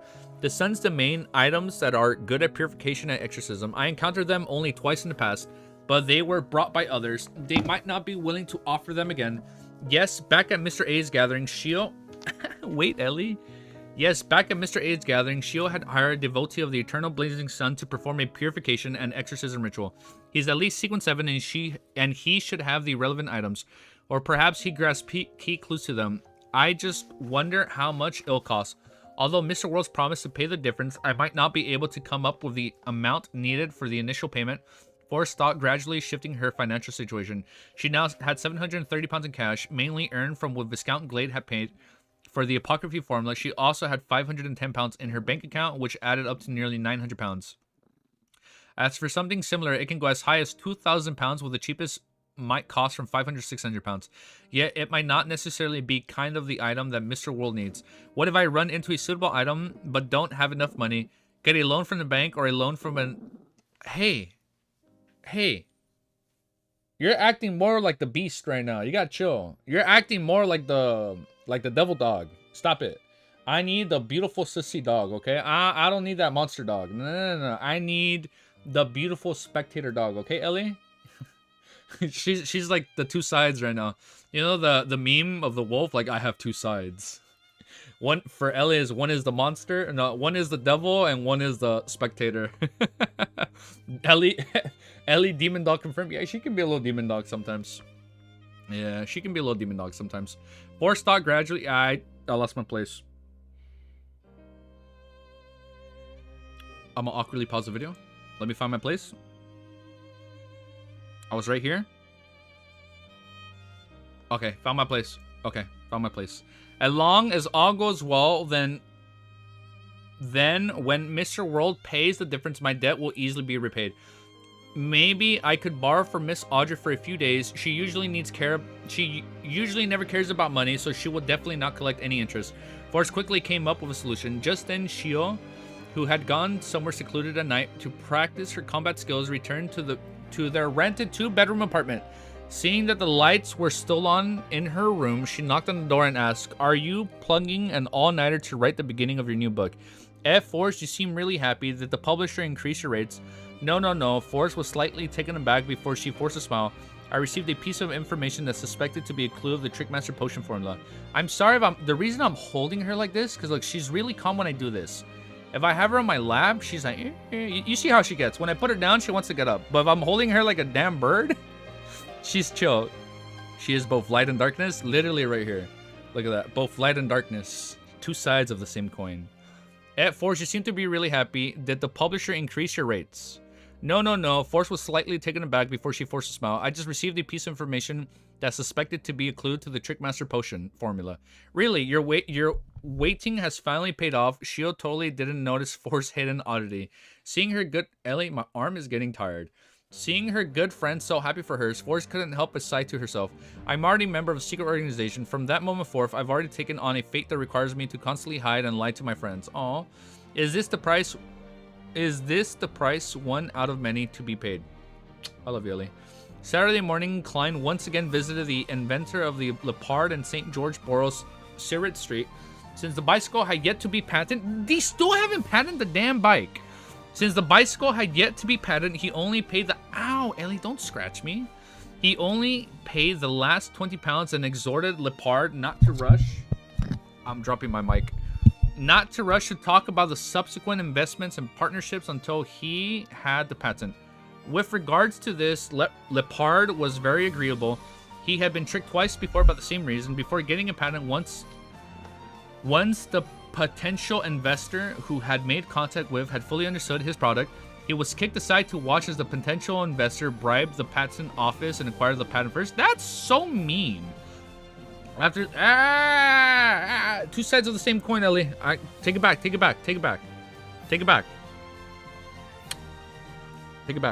I love you, Ellie. Chill. Take a chill pill. After leaving Lepart's place, Klein arrived at Isengard Stanton's place in the Hillston Borough at the appointed time. It was a dark and gloomy house. Today was the day that the rewards for the serial murder were going to be distributed. Walking through the living room and into the activity room, Klein saw the two detectives he was more familiar with, Kazlana and Stewart. I remember Stewart. Praise Ellie, and we keep praising. And sat down next to the latter. Sherlock, how much do you think we'll get this time? About 10 pounds. It should not be less than protecting Adol. Of course, I didn't do much, so what I can receive will be limited. Emperor Rizal once said, the more plowing and weeding, the better the crop. Stewart clenched his fist and held it to his bearded chin. Klein guessed with interest. I already know Ellie's gonna bark. 3, 2, 1. What'd I tell you? Let me let her out. Woo!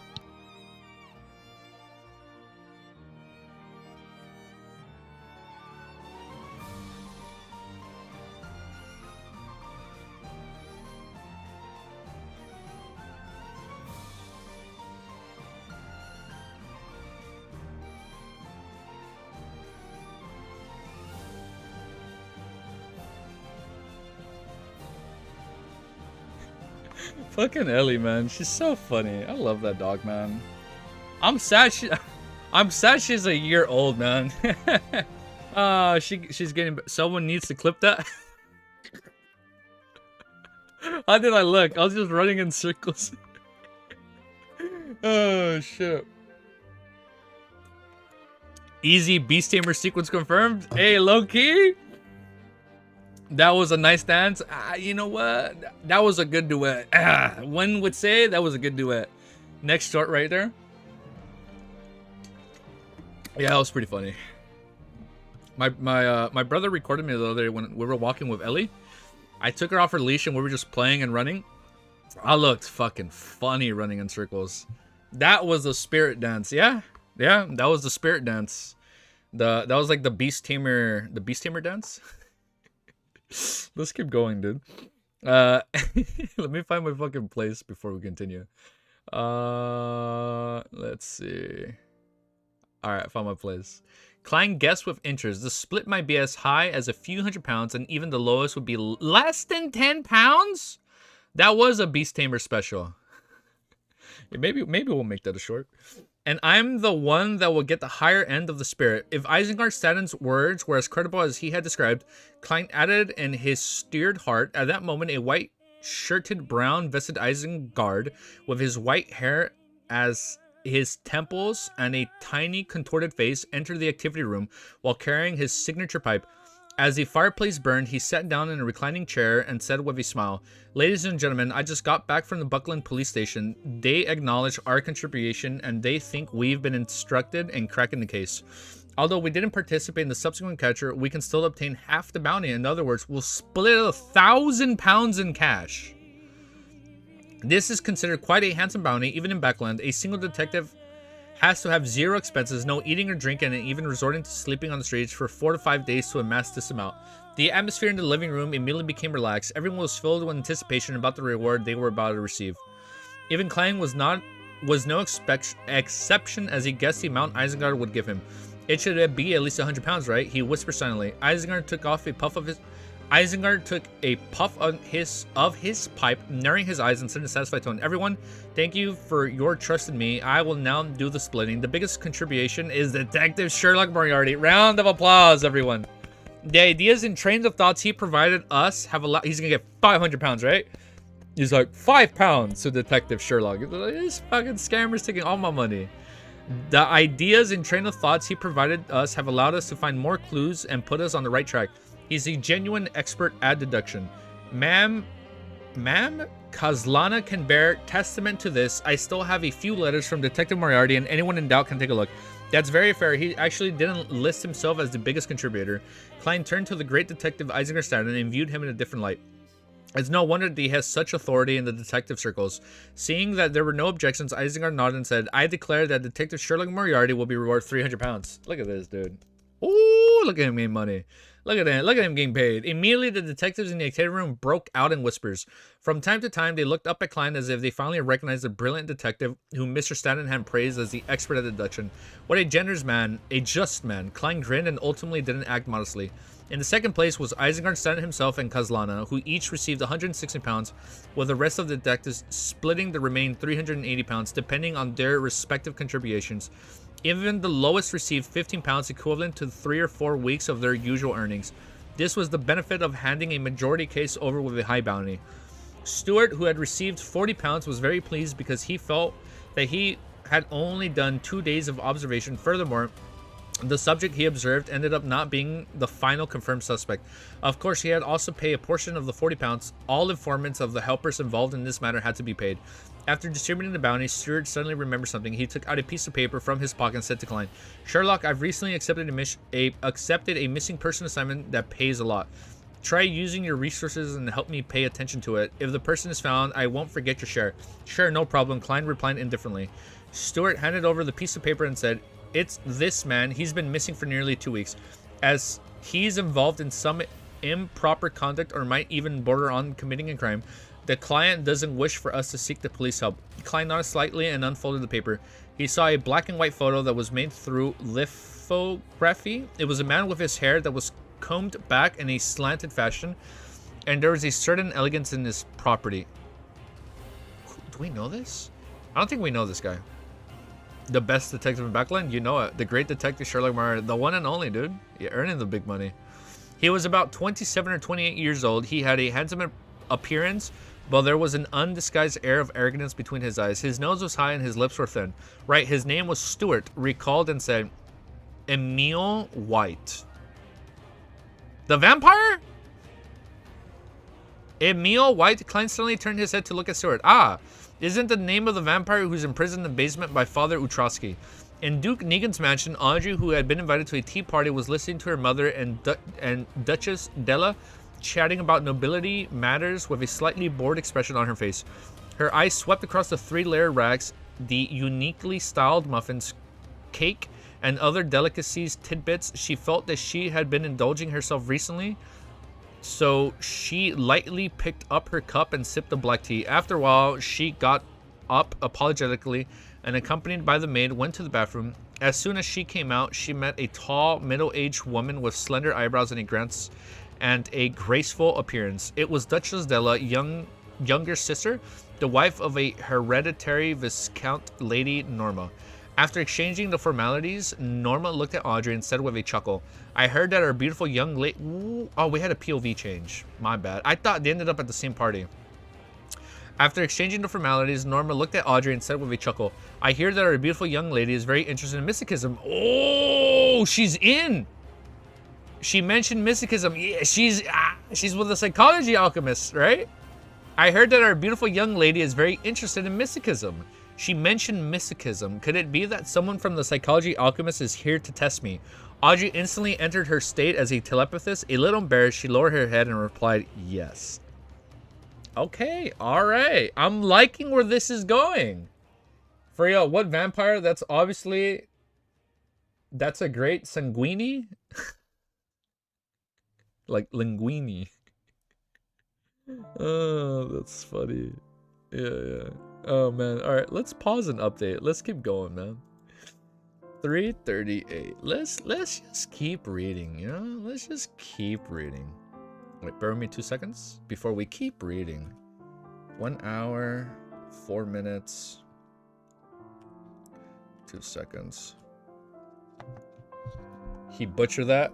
The way he pronounced sanguini. He killed it. He mangled it. Is it? What the fuck? Did I not like linguini? The pronunciations are amazing. They only get better, man. They only get better, my people. Peak content, truly peak content. Truly the best.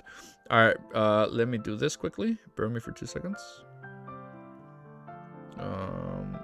Edit. Dun, dun, dun, dun, dun, dun. Bear with me for 2 seconds. Let me do this. It's pronounced sanguine. That was so bad. What the fuck did I say?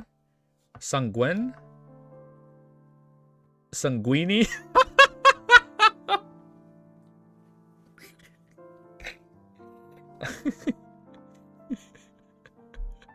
Oh, shit. What the fuck? I said that?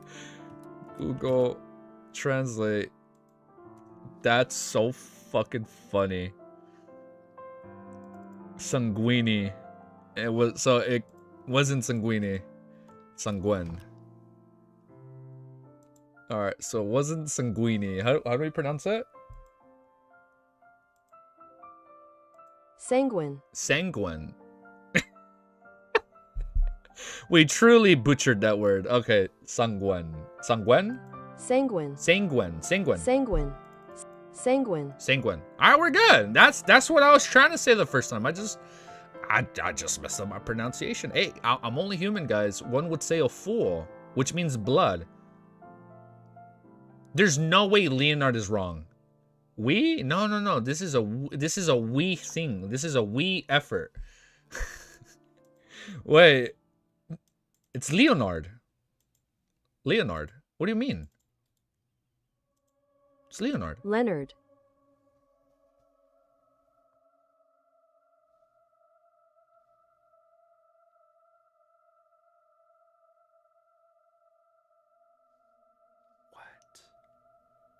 It's fucking Leonard? Leonard. What the... Is that how you guys fucking pronounce it? Leonard.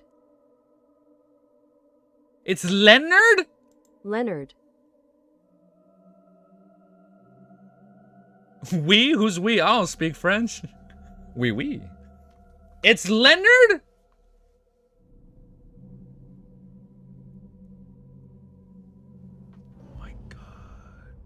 The reason I've been calling him Leonard is because, like, Leon, right?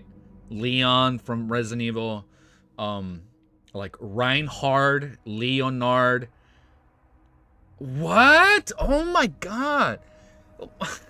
Leonard. Leonard. That's how you pronounce it? Leonard. That is wild, bro. That is crazy. That is wild. Okay.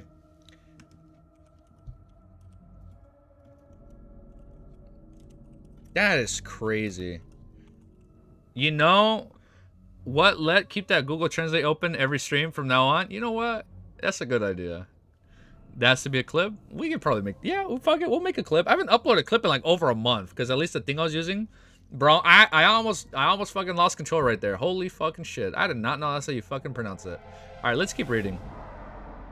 From now on, you're Google translating every name? No, but that's the fun of it. Shitting easiest worldview, one name pronunciation at a time. Yeah, man. Can you tell I am American? My American self cannot pronounce French words from time to time. I know. I have shamed you. Oh, I'm sorry. I'm fucking out of coffee. I might need to get more coffee in a bit. And words too. Drink some water now. Let's keep going. These were not French. Like, they're American words, you idiot. You ain't slick like that? Alright, let's keep going, man. I am at 338. Let's go right here. Use text-to-speech. Yeah, I'll leave it open. I'm gonna leave it open for the time being. We're playing battle music. Let's skip the battle music. Let me skip this music.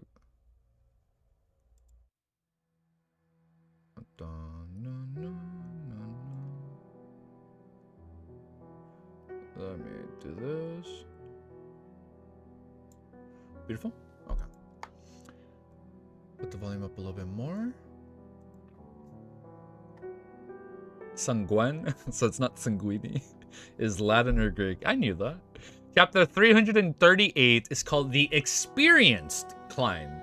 After hearing Audrey's affirmation, Lady Norma laughed. What an honest child. I happen to know some experts in mysticism who are very knowledgeable. We don't want to do anything with them. Would you like to chat with them? Definitely. That's exactly what I want. Praise the lady. Feigning surprise, Audrey threw a crimson moon on her chest. With a smile on her face, Madame Norma nodded slightly and said, how about we have our afternoon tea together tomorrow? Ooh, okay, we're doing some recon. With the Aurora Order? No problem. Audrey's excited eyes held a little innocence. As she bade Lady Norma farewell and headed for the living room, her smile gradually settled as her bearing turned composed and relaxed. The detailed changes in her body language, the color of her emotions, and the changes in her body of heart and mind were reflected superficially, and they all imply that she holds no ill intentions, but she was rather nervous. It seems like Lady Norma might really be a member of I said the Aurora Order. My bad. Of the psychology alchemists. Huh. She had been observing my expression and actions, but she couldn't adjust or hide her emotions. Maybe she's like Susie, a spectator. But unfortunately, she didn't know that the person in front of her is a telepathist. Audrey. Oh! She's a spectator. Audrey thought, the feeling both perturbed and proud. She couldn't help but let her feet gracefully walk in a straight line, with one foot taking the place of the other. In the house of Isengard Staden, situated in the Hillston Borough, Klein's lips quivered a few times, but in the end, he didn't ask Stuart what his employer was or what he looked like. He decided not to get involved in matters involving Emil White as best as he could. Although based on Emil's words, he was a law-abiding vampire, but that was only limited to his claims. There were still too many gaps about his earlier life for Klein to be sure that he had not harmed the innocent. As a result, he lacked the motivation to seek out Father Utrowski to save Emil. After all, Father Utrowski was a Dawn Paladin who was skilled in combat and had the aid of mystical items. Furthermore, he was unweakened Dawn Paladin. He killing that name? Please use it. You know what? Okay, let me use it quickly. But I think what I'm gonna do, let's save the words. Translate it now.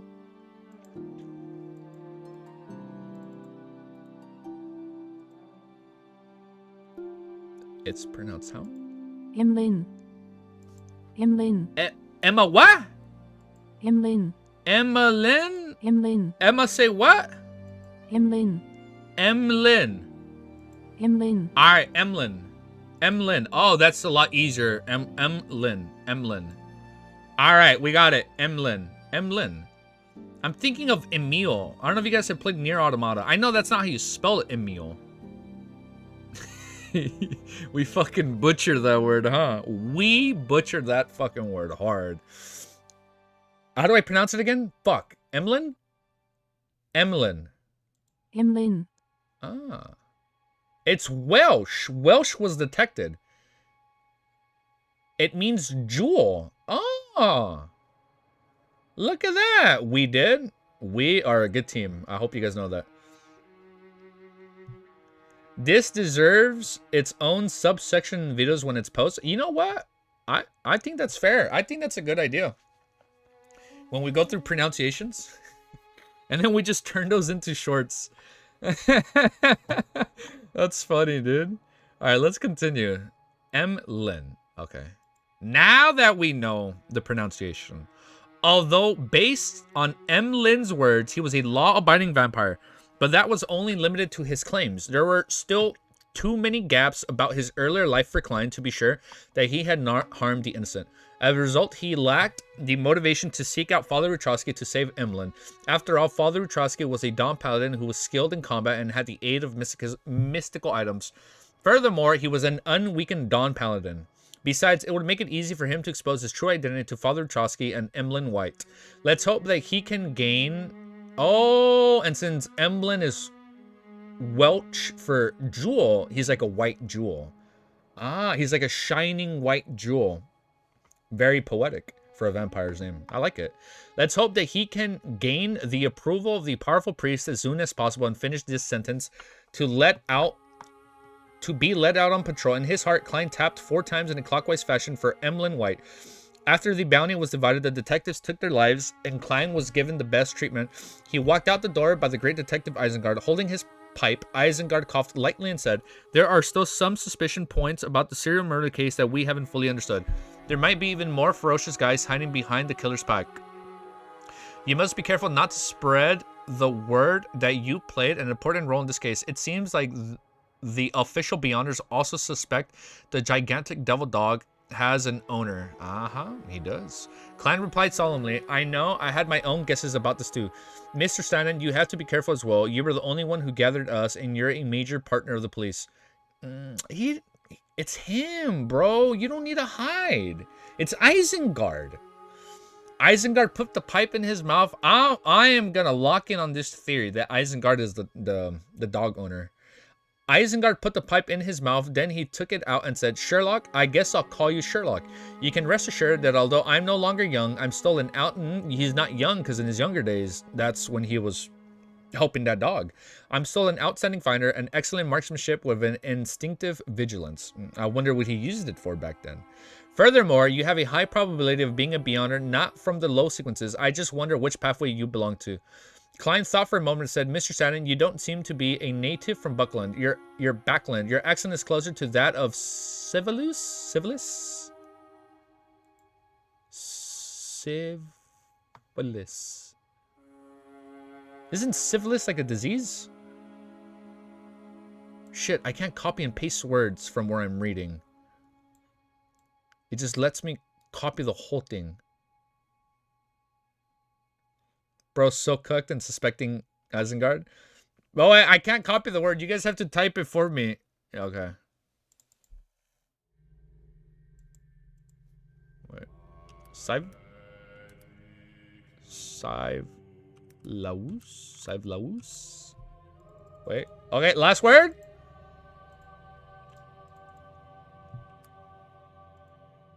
Savelas. Seva what? Savelas. Savelas. I knew that. I knew that. To skip the name? Savelas. We don't need to skip it. I know how to pronounce it. Your accent is closer to that of Savelas. Just like that. Yeah, just like your mid-Seashire accent, Isengard admitted frankly. The two detectives smiled at each other as an acknowledgement of others' observational ability. Klein returned to 15 Ming Street before nightfall. Well, I now have 1,224 pounds in notes, plus 5 gold coins, and a small amount of change. This is quite a considerable amount compared to how much I had when I first came to Backland. However, yeah, he was losing money like every day. He was losing money. He just kept spending and spending. Sequence 6 Beyonder ingredients will cost at least 1,500 a pop. That's the first time he says like a pop. Sometimes because they're scarce and rare, the price might even increase to several fold. And Beyonders who can obtain such items usually are in low in sequence. They wouldn't misjudge its value and sell it at a low price. It's quite impossible to pick it up at a bargain price. Although the lady with the artisan behind her is very eager for the Dark Emperor potion formulas, she has to consider the progress of her advancement. For her to only be at sequence 9, it's quite impossible for her to spend a large amount of money to buy the formulas up to sequence 6 in advance unless she's filthy rich. Well, you can't always be so exploitative. You can't be... Klein is gonna exploit her. Geeky butchering names once again. I don't know what you're talking about. Never have I ever butchered a video on the VOD. I don't know what you're talking about. While in thought, Klein was in no hurry to prepare dinner. Instead, he went back to his bedroom, drew the curtains, and went above the gray fog. He had an idea that he needed to verify. Sitting in the full seat, he stretched out his hand and picked up the unadorned brass master key. Based on a notebook he read last night from an Abraham descendant, he guessed that the man had lost control on the spot because of his choice of advancement during the full moon. Therefore, the curse-like ability of the master key, which can make people go lost only to find themselves in bad spots, had a high probability of being contaminated by Mr. Door's illusionary ravings. Other than that resentment and indignation in the Beyonder characteristics, so what sort of changings will it undergo when the full moon? Klein mumbled. Conjuring a pen and paper, he wrote the divination statement he had thought long in advance. What it manifests during the full moon, holding the piece of paper in one hand and the master key in another hand. Klein leaned back in his chair and gave a self-deprecating laugh and said, I'm courting death again. You guys have mentioned that quote a few times. I remember that. Well, there shouldn't be too much danger this time. Mr. Door is far separated from the real world. He's lost in the depths of the darkness. Furthermore, I have the gray fog to shield me. In this case, the danger from divination was no different from direct divination. The experienced Klein half closed his eyes. What you can't see won't kill you. Half closed his eyes and his pupils turning dark as he constantly chanted, what it manifests during the moon. After several times, Klein fell into the dream. In the great detached illusionary world, he once again saw the basement where the Abraham descendant had died. The flesh and blood here had long since dried up. The silver pocket watch inlaid with diamonds and ancient-looking master key had yet to be stolen. They were still lying on the ground. Suddenly, a sharp, hollow voice echoed in Klein's ear. Oh, he's going to hear it. Lore? Lore? It was like a thin needle stabbing into his head, extending inside bit by bit, while it scrapped as if it was going to be completely peeled off his scalp. This extreme pain caused his client to wake up and sit up straight. He looked up at the blue veins protruding on the back before they quickly resorted to normal. Ugh. Huh, it's really gross when like he hears the mad ravings and like his body starts becoming like disfigured, or like, what was it? Like his veins will like come out and like, it's just gross, man. He looked at the blue veins protruding on the back before they quickly restored to normal. It's much more manageable than spying on the internal blazing sun or secretly listening to the true creator's angry roars. Clang went from pressing down his fingers to wrapping them as he thought. Of course, if this were the outside world, he believed that he absolutely wouldn't have had such a reaction. If Miss Magician had always been listening to such pleas, she would have long lost control. From the looks of it, due to the resulting curse, the Master Key making the voice even clearer, that's not right. Father Wachowski has likely survived the night of the blood moon with the Master Key in hand. He clearly wasn't affected. Perhaps he had stored the Master Key in his bedroom and stayed in the hall outside for confession. As long as one makes contact with the Master Key, they will hear the pleas during the full moon. Oh. So he hears them. Before becoming a high sequence beyonder, I wouldn't dare listen to it in the real world. What I heard just now seemed to be requesting assistance in ancient Hermes. Klein carefully recalled and confirmed what he had heard. With regards to this, the only thing he could do was twitch the corners of his mouth. He didn't know whether to laugh or cry. This is really a deaf-styled plea and the true meaning of the phrase. It's a pity. If only we could make those people from the Rose School of Thought here, Mr. Door, please for help one night of the full moon. With their already cold, warped personalities, they would definitely explode one after another. After carefully considering if there were any way to achieve this goal, Klein returned to the real world. According to his plan, he enjoyed dinner, changed his clothes, and left the house. He made 2 transfers and arrived outside the Bravehearts bar. He only circled it once without ordering any alcohol before leaving. While doing so, he noticed the cat spirit was back again. After walking a block, Klein specifically got on a rental carriage and made the driver head to Sherwood Borough. An illusionary figure appeared in front of him just as the horse moved forward. It was Miss Sharon, wearing a long black regal dress. Are you done with your preparations? Ain't no way. Now we're going into the fight. All right. Are you done with your preparations? Sharon asked coldly. The soft black cap on her head was firmly pressed against her light blonde hair. Coupled with her pale face, her exquisite facial features gave her the beauty of a doll. Klein answered frankly, not yet. I'm still waiting for an item. Sharon said with an unperturbed blue eyes, I've prepared a mystical item. That's why you took the mission of being a 3-day bodyguard for 1,000 pounds. Back then, the item caught your eyes, but you lacked the money. Klein smiled in enlightenment. So that's why she took it. She needed the item for the Sequence 5 Beyonder. Don't be anxious. The most prepared we are, the greater the chance of success. Furthermore, I can usually use a mystical item from the Sun domain to make up for my shortcomings. Klein added in his heart.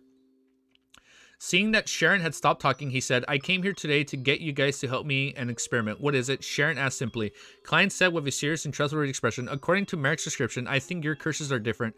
During the full moon, he has to endure the crazy desires for bloodlust, which makes him unable to fight. As for you, you would enter a weakened state if you do not absorb the souls of humans. Is that right? Sharon listened quietly and nodded. Yes. I don't have any solutions to your problem in the moment, but I think it's still possible to suppress Merrick's problems temporarily.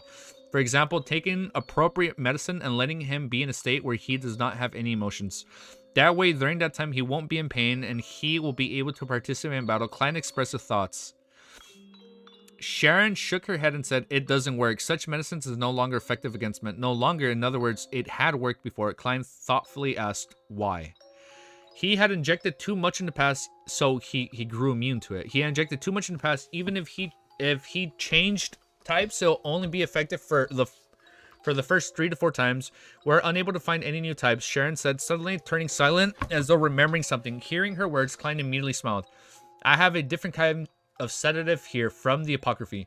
Seeing that Sharon didn't say that this sedative was ineffective, he clasped his hands and continued, I'll give you one and let Merrick try it during the full moon. It's going to be a full moon tomorrow night. If it's effective, let him drink 2 or even 3 in one go before the battle. As for whether he would develop a resistance to the same medicine in the future, that's not something that needs to be considered right now. Klein thought calmly. I'm ready. This is getting kind of hype. Ooh, next chapter's called Psychiatrist. All right, I can see what's going on. I can see the foreshadowing with this. Something with Audrey, right? Maybe? No, maybe not. How often are these full moons? I don't know. They've never emphasized it, and I don't know if we need to know. How long? Maybe? We'll find out, right? All right, let's update and let's keep reading. In the meantime, let's update and keep reading. Why can't I fucking copy? Why can't I copy the chapter title? Okay. Timestamp. 1 hour, 18 minutes. Oh, my back. Hold up. I think I need a stretch. Ooh, I need to do a little stretch. Oh, shit, I almost fell. Ooh. Oh, my back got a little stiff right there.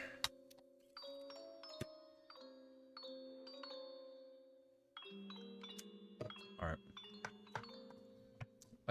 I thought my fan art froze right there for a sec. Yeah, for a second I thought the fan art froze. Oh wait, I have to add the one username made. You have to add that one quickly. After stream, I'm gonna save it. I court death. I dare. It's like, I dare you to court death. Hold up. Let me step outside. I'm gonna bring back. Let me get this out of here. And let me bring back a quick snack. Give me 1 minute.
I'm back. I hope that wasn't too long. Sorry.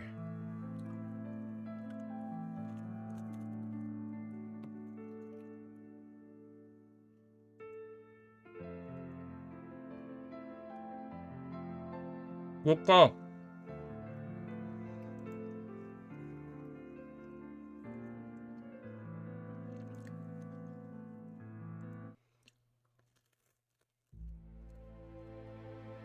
We back.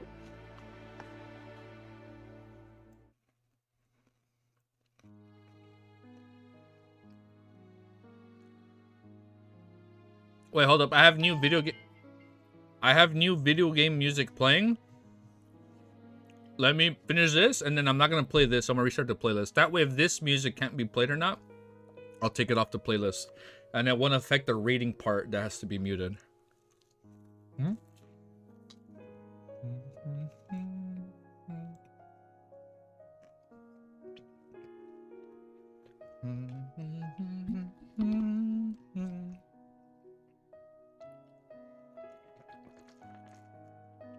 Okay, we're good.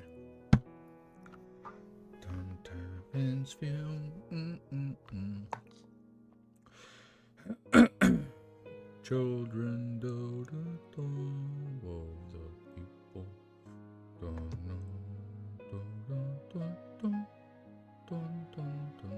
Alright, I like how I typed syphilis on the bottom of the text. Alright, let's restart this. Let's keep reading. Alright, now we're good. Let's keep going. Let's keep going, brothers. Let's keep her going. Updated? Yes. Timestamp updated? Yes. Perfect. Chapter 339 is called Psychiatrist. Sharon took the sedative that was stored in a glass tube, looked at the liquid that looked pure, and lightly nodded. All right, as expected of someone who doesn't waste her breath. Klein smiled and said, Miss Sharon, can you tell me the candidate locations for the battleground that you've decided on? Can you tell me the candidate locations for the battleground that you've decided on? I wish to familiarize myself with the surroundings in the next few days. This way, no matter where you ultimately choose, my preparations will be more than sufficient. And since they have the right to choose the location of the final battle, they won't worry about the possibility of me informing the authorities or any other Beyonders who might try to take advantage of the situation. Of course, if she really doesn't trust me, she could try another notarization, Klein thought quietly. Sharon stared at him for a few seconds with her blue eyes before saying, prepare a map of Backland when you are back. Leave it on the coffee table, no problem. I hope that this cooperation would not only go smoothly, but also be enjoyable. Klein habitually leaned back forward to shake hands. Sharon lowered her head back to take a look, and her figure gradually faded into the air. Klein continued his motion, and Ray's were recording and we're unmuted, right? Okay, we're good. Klein continued his motion and raised his right hand to smooth his black hair, laughing dryly in the process. He asked for the location of the background ahead of time, not only to prepare for the mission, but to also go on a guard against, but also to be on guard against Sharon and Merrick. Although their philosophy was to suppress and restrain their desires, and it was unlikely they wouldn't kick someone to the curb when they've outlived their usefulness, Klein couldn't be sure that Rafe, Steve, Zombie Jason, and Werewolf Tyr didn't have what they have abnormally desired. If there really was a treasure that would cause an ordinary Beyonder to have strong, malicious intent, Klein really couldn't guarantee the two mutants would be able to control themselves. Therefore, he had to figure out the environment in advance and prepare an escape route in the event that they wished to silence him. It wasn't that Klein didn't trust Sharon, who I trust her 1000%. I would never doubt this woman. I already love her. It wasn't that Klein didn't trust Sharon, who would have went through life and death with, but it was the most basic form of self-protection. One shouldn't have the heart to harm others, but one must be vigilant so as to not be harmed. That is a good quote. One shouldn't have the heart to harm others, but one must be vigilant so as to not be harmed. That is a damn good quote. Klein turned his head to look out the window and sighed inwardly in Chinese. One gas lamp after another kept being left behind as the carriage went forward. The streets became more spacious and clear, and it took more than half an hour to get back to Mink Street. Bro, a simp for Sharon? Just like me, for real? You said that, not me. We'll see. We'll see. Hold up. We'll see who. We'll see who I come to like the most. And I lost my place. But bro, can't trust Isengard. I don't trust him. He is too nice and wholesome. He is too good at his job. There has to be a reason. One gas lamp after another I butchered that sentence. Kept being left behind as the carriage went forward. The streets became more spacious and clear, and it took him more than half an hour to get back to Mink Street. It's really expensive taking a carriage at this time. Klein looked up at the nearly black sky and read the moon that seemed to barely pierce through the clouds. He walked on for a while, and suddenly he saw the house of the Lord Drigan was dark. The lights aren't on, so he doesn't have to go inside and feed them. Pulling out his gold pocket watch, he presses open and glanced at it. With a chuckle, Klein detoured to Drigan's door as he used the key that he had been given to open it. At that moment, Brody, the black cat, was already quietly sitting behind the door, staring at the visitor with his pair of dark round green eyes. The room was dark and silent, bleak and lonely. Klein squatted down and tried to touch Brody's head, but Brody quickly moved back and flung his hand away in disgust. Shaking his head with laughter, he got up, opened the valve, and lit the gas lamp. Following Drigan's description, he went to the cupboard to find the food that had already been prepared. Then he went into the kitchen, lit the kettle to boil some water, and prepared Brody's favorite dish, boiled chicken breast. The black cat followed him in, and with agile leap, it reached the counter. It sat beside him and watched him without making a fuss. Klein glanced at it, rehearsed the shreddings of chicken breast in his mind while he chatted with Brody. You must be Miss Doris, right? Are you worried about her condition?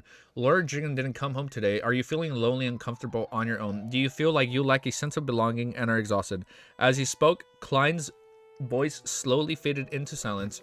Brody the black cat remained sitting there, quietly watching him. It didn't make any noise, nor did it cry out.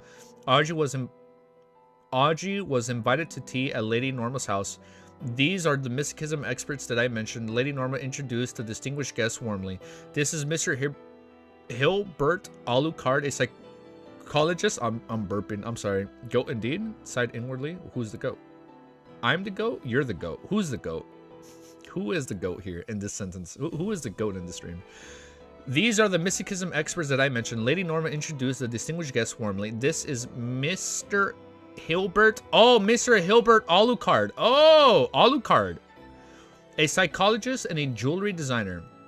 Ah, a jeweler. A jewelry designer. I butchered that. He's very talented. This is Miss Escalante Ozleka. Escalante Osleka. She's a I butchered that. Alucard might go. I like Alucard. I already like that name. She's a doctor for mental health, what we usually call a psychiatrist. Hilbert Alucard was a man in his 40s. He looked to be of the southern continent descent, and his skin was brown. His brown hair, blue eyes, and facial features weren't particularly outstanding. He gave off a silent and reserved feeling. Escalante? Google Translate? We should. One more time. Yeah, I know. Yeah, Alucard is Dracula backwards. I know that. Bullseye. Let's try it one more time. Escalante Osleka was a baby-faced lady who looked like a young girl studying at a public or a grammar school, even though she was already a psychiatrist. She was 3 or 4 centimeters shorter than Audrey, and she had long, raven black hair that reached her waist and a pair of lake blue eyes. Lake blue eyes. Those are really beautiful eyes. Okay, cool. Audrey exchanged a few pleasantries with him. Then she sat down, kneeling, aware that Alucard and Escalante were observing her. She didn't use her telepathist abilities, and she pretended to know nothing. While initiating topics in the field of mysticism, she constantly paid attention to her emotions, ensuring that they were in the most logical state. I can't let them find out that I'm already beyond her, and that I have already taken the spectator and telepathist potions. Audrey knew exactly what role she was to play today. Unlike the silent Alucard, Escalante was quite a conversationalist. After a few rounds of exchange, she asked, do you know about the major years of major months? No, I haven't heard of those. Audrey cautiously answered, using only the knowledge she had obtained from her interaction with mysticism enthusiasts. In fact, I've already learned from Mr. Hangman what a major year and a major month is. She added with a smile in her heart. A major year refers to the number of years it takes for the planet to deviate from its axis. Why do we need to know this? This sounds important. There has to be some crazy, there has to be something crazy behind this. Like now the planets are involved, totaling 25,920 years. When is the next cycle? In the field of mysticism, this is considered a complete cycle that goes from the beginning to the end. This does not sound good. A major month refers to the number of years it takes for this divination to pass through one of the 12 constellations. Each major month represents 2,160 years. During the transition of major months, terrible disasters will occur, and according to the calculations, we aren't too many years away from the end of the current major moon. Ooh, okay. Maybe this is what's going on with the true creator. Escalante spoke with confidence, keeping the atmosphere harmonious. I am butchering her word. I know it. I know I'm butchering that name. Audrey hid the fact that she knew a lot, and she also asked the wrong questions from time to time in a curious tone. With this, time passed quickly. At the end of tea time, Alucard and E stood up at the same time to take their leave, leaving Lady Norma's house. This caused Audrey to be rather disappointed. She imagined that they would eventually hint at the matter regarding the psychology alchemists, but in the end, they didn't say anything. Yes, as a secret organization that cannot be exposed, the examination of candidates can't be that simple and direct. From the looks of it, they will need to interact with me a few times and observe me in secret before they decide whether or not they want to reveal information to me and recruit me into the organization. That's good too. I can report this to Mr. Fool. Audrey quickly understood the underlying reasons. She then took her leave. Oh, she's going to join them, but then still be... that's how I said it. Escalante. Escalante. Yeah, that's what I said. Escalante. Yeah, that's what I said. Right? Is that not what I said? Google Translate Chan will be used right now at the end of this chapter. She then took her leave, and Lady Norma walked her to the door, smiled, and said, Audrey, I see that you're also interested in psychology. Why not consider being a psychiatrist before you get married? Count Hall and his wife are followers of the goddess. They should be able to support you in doing such things. Among aristocrats, unless there are financial crises or other special situations, coming to an agreement on marriage required a long process. Only after careful consideration and comparisons will they be able to make a decision. This was because this wasn't only a matter between two youngsters, but it also involved the alliance and mutual assistance of the two families. That makes sense. Therefore, although aristocratic women were able to officially enter social events under the direction of the queen after the age of 18, proclaiming their adulthood and consideration for marriage, they often started a family after the age of 26, according to statistics. Similarly, the average age of a male aristocrat enters into politics for the first time was age 28 and a half. Okay? In other words, Audrey would have about 8 years to do what she liked after she reached adulthood. The Church of the Evernight Goddess has always encouraged female believers to go out to work and engage in certain occupations. In the aristocrat circles, many young ladies and women become literacy critics, musicians, pianists, painters, etc. Is this a test? Audrey smiled faintly and replied, I will need to read more books in that case. Actually, she had always felt that it wasn't too safe for members of the psychology alchemists to become psychologists or psychiatrists because of the upper echelons of the official organization, such as the Nighthawks and Mandated Punchers, likely knew of the acting method. Therefore, they would definitely pay more attention to this group of people. Ah, what's up? What's up, Unhinged? What's up? Welcome, welcome. Therefore, they would definitely pay more attention to this group of people. Lady Norma seemed pleased with her answer, nodded with a smile. Escalante and Alucard are both good teachers. Well, maybe I consider asking Miss Escalante to be my home tutor on psychology. Audrey nodded obediently. When Klein got up to the early Sunday morning, he found that the map of the backland on the coffee table in the living room had already been circled in several places, and they weren't too far apart. Therefore, he spent the rest of the morning carefully familiarizing himself with his surroundings, figuring out exactly where the buildings were located and where the nearest cathedral was. In the afternoon, having time to spar again, he went to the Quilling Club to practice his shooting and beyonder powers. As soon as he entered the hall, he saw Surgeon Aaron Cerise hobbling out and slowly from the buffet cafeteria with a crutch. After greeting him, he asked out of concern, "How have you been lately, Aaron? Has your luck improved?" Aaron, who was... Oh yeah, he probably went to a bishop. "Has your luck improved?" Aaron, who was born with a blank face, smiled sincerely. "At least I'm not that unlucky anymore. I followed your suggestions, went to the cathedral, and told the bishop about the matter. He told me to go directly to the confessional to pray to the goddess. I actually fell asleep while praying." What the heck? This guy just... He still has bad luck. "But I felt like the goddess had bestowed me with a peaceful state. After that, my luck has been normal.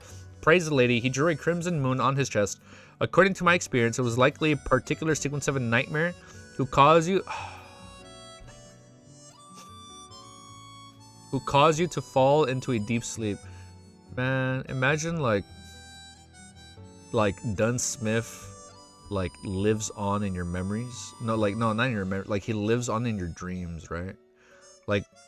Like even though like his physical body is dead, his spiritual body can like still make contact with you, like in the nightmare world or like the dream world. Oh man, I'ma cry like a little bitch if anything like that ever happens again. Then a Nighthawk who specializes in rituals quickly set up an altar. I can't wait to avenge him, man. I can't wait. I'm gonna be so happy when that happens. Quickly set up an altar, pray to the goddess, and neutralize your misfortune. Klein smiled. That's great, man. At that moment, Aaron looked at him and said, he was such a good character. Sherlock, I've always felt that you weren't very pious in your belief of the goddess steam machinery. Why don't you change your faith? Look at me, a perfect example. Put your faith in the goddess. Ooh. And then that's a good excuse for him to declare himself as a believer of Mommy Evernight. Okay, that makes sense. I'm gonna miss him, man. All right, let's update and let's keep going. All right, I see your message, Cammy. I see you. Hold up, I'm not ignoring you. I see your message. I see you typing. I see your message right there. Let me just update this. What the fuck? I'm typing like code up here. What the fuck was that? Those were not numbers. 1 hour, 32 minutes, 53 seconds. Copy. Paste. What the fuck? Why do I have so many lines? Wait, bear with me. Oh, I see what I did. Hold up. Let me fix this. There you go. I'm just fixing my timestamps. I accidentally scrolled down too much. Kind of rude thing to say. Unfortunately, the spirit body dissipates in a few hours if nothing is done to protect it. That is true. Like, it lingers briefly. Kind of rude thing to say. What's a kind of rude thing to say? What's up, people? Done? Wait, what'd I miss?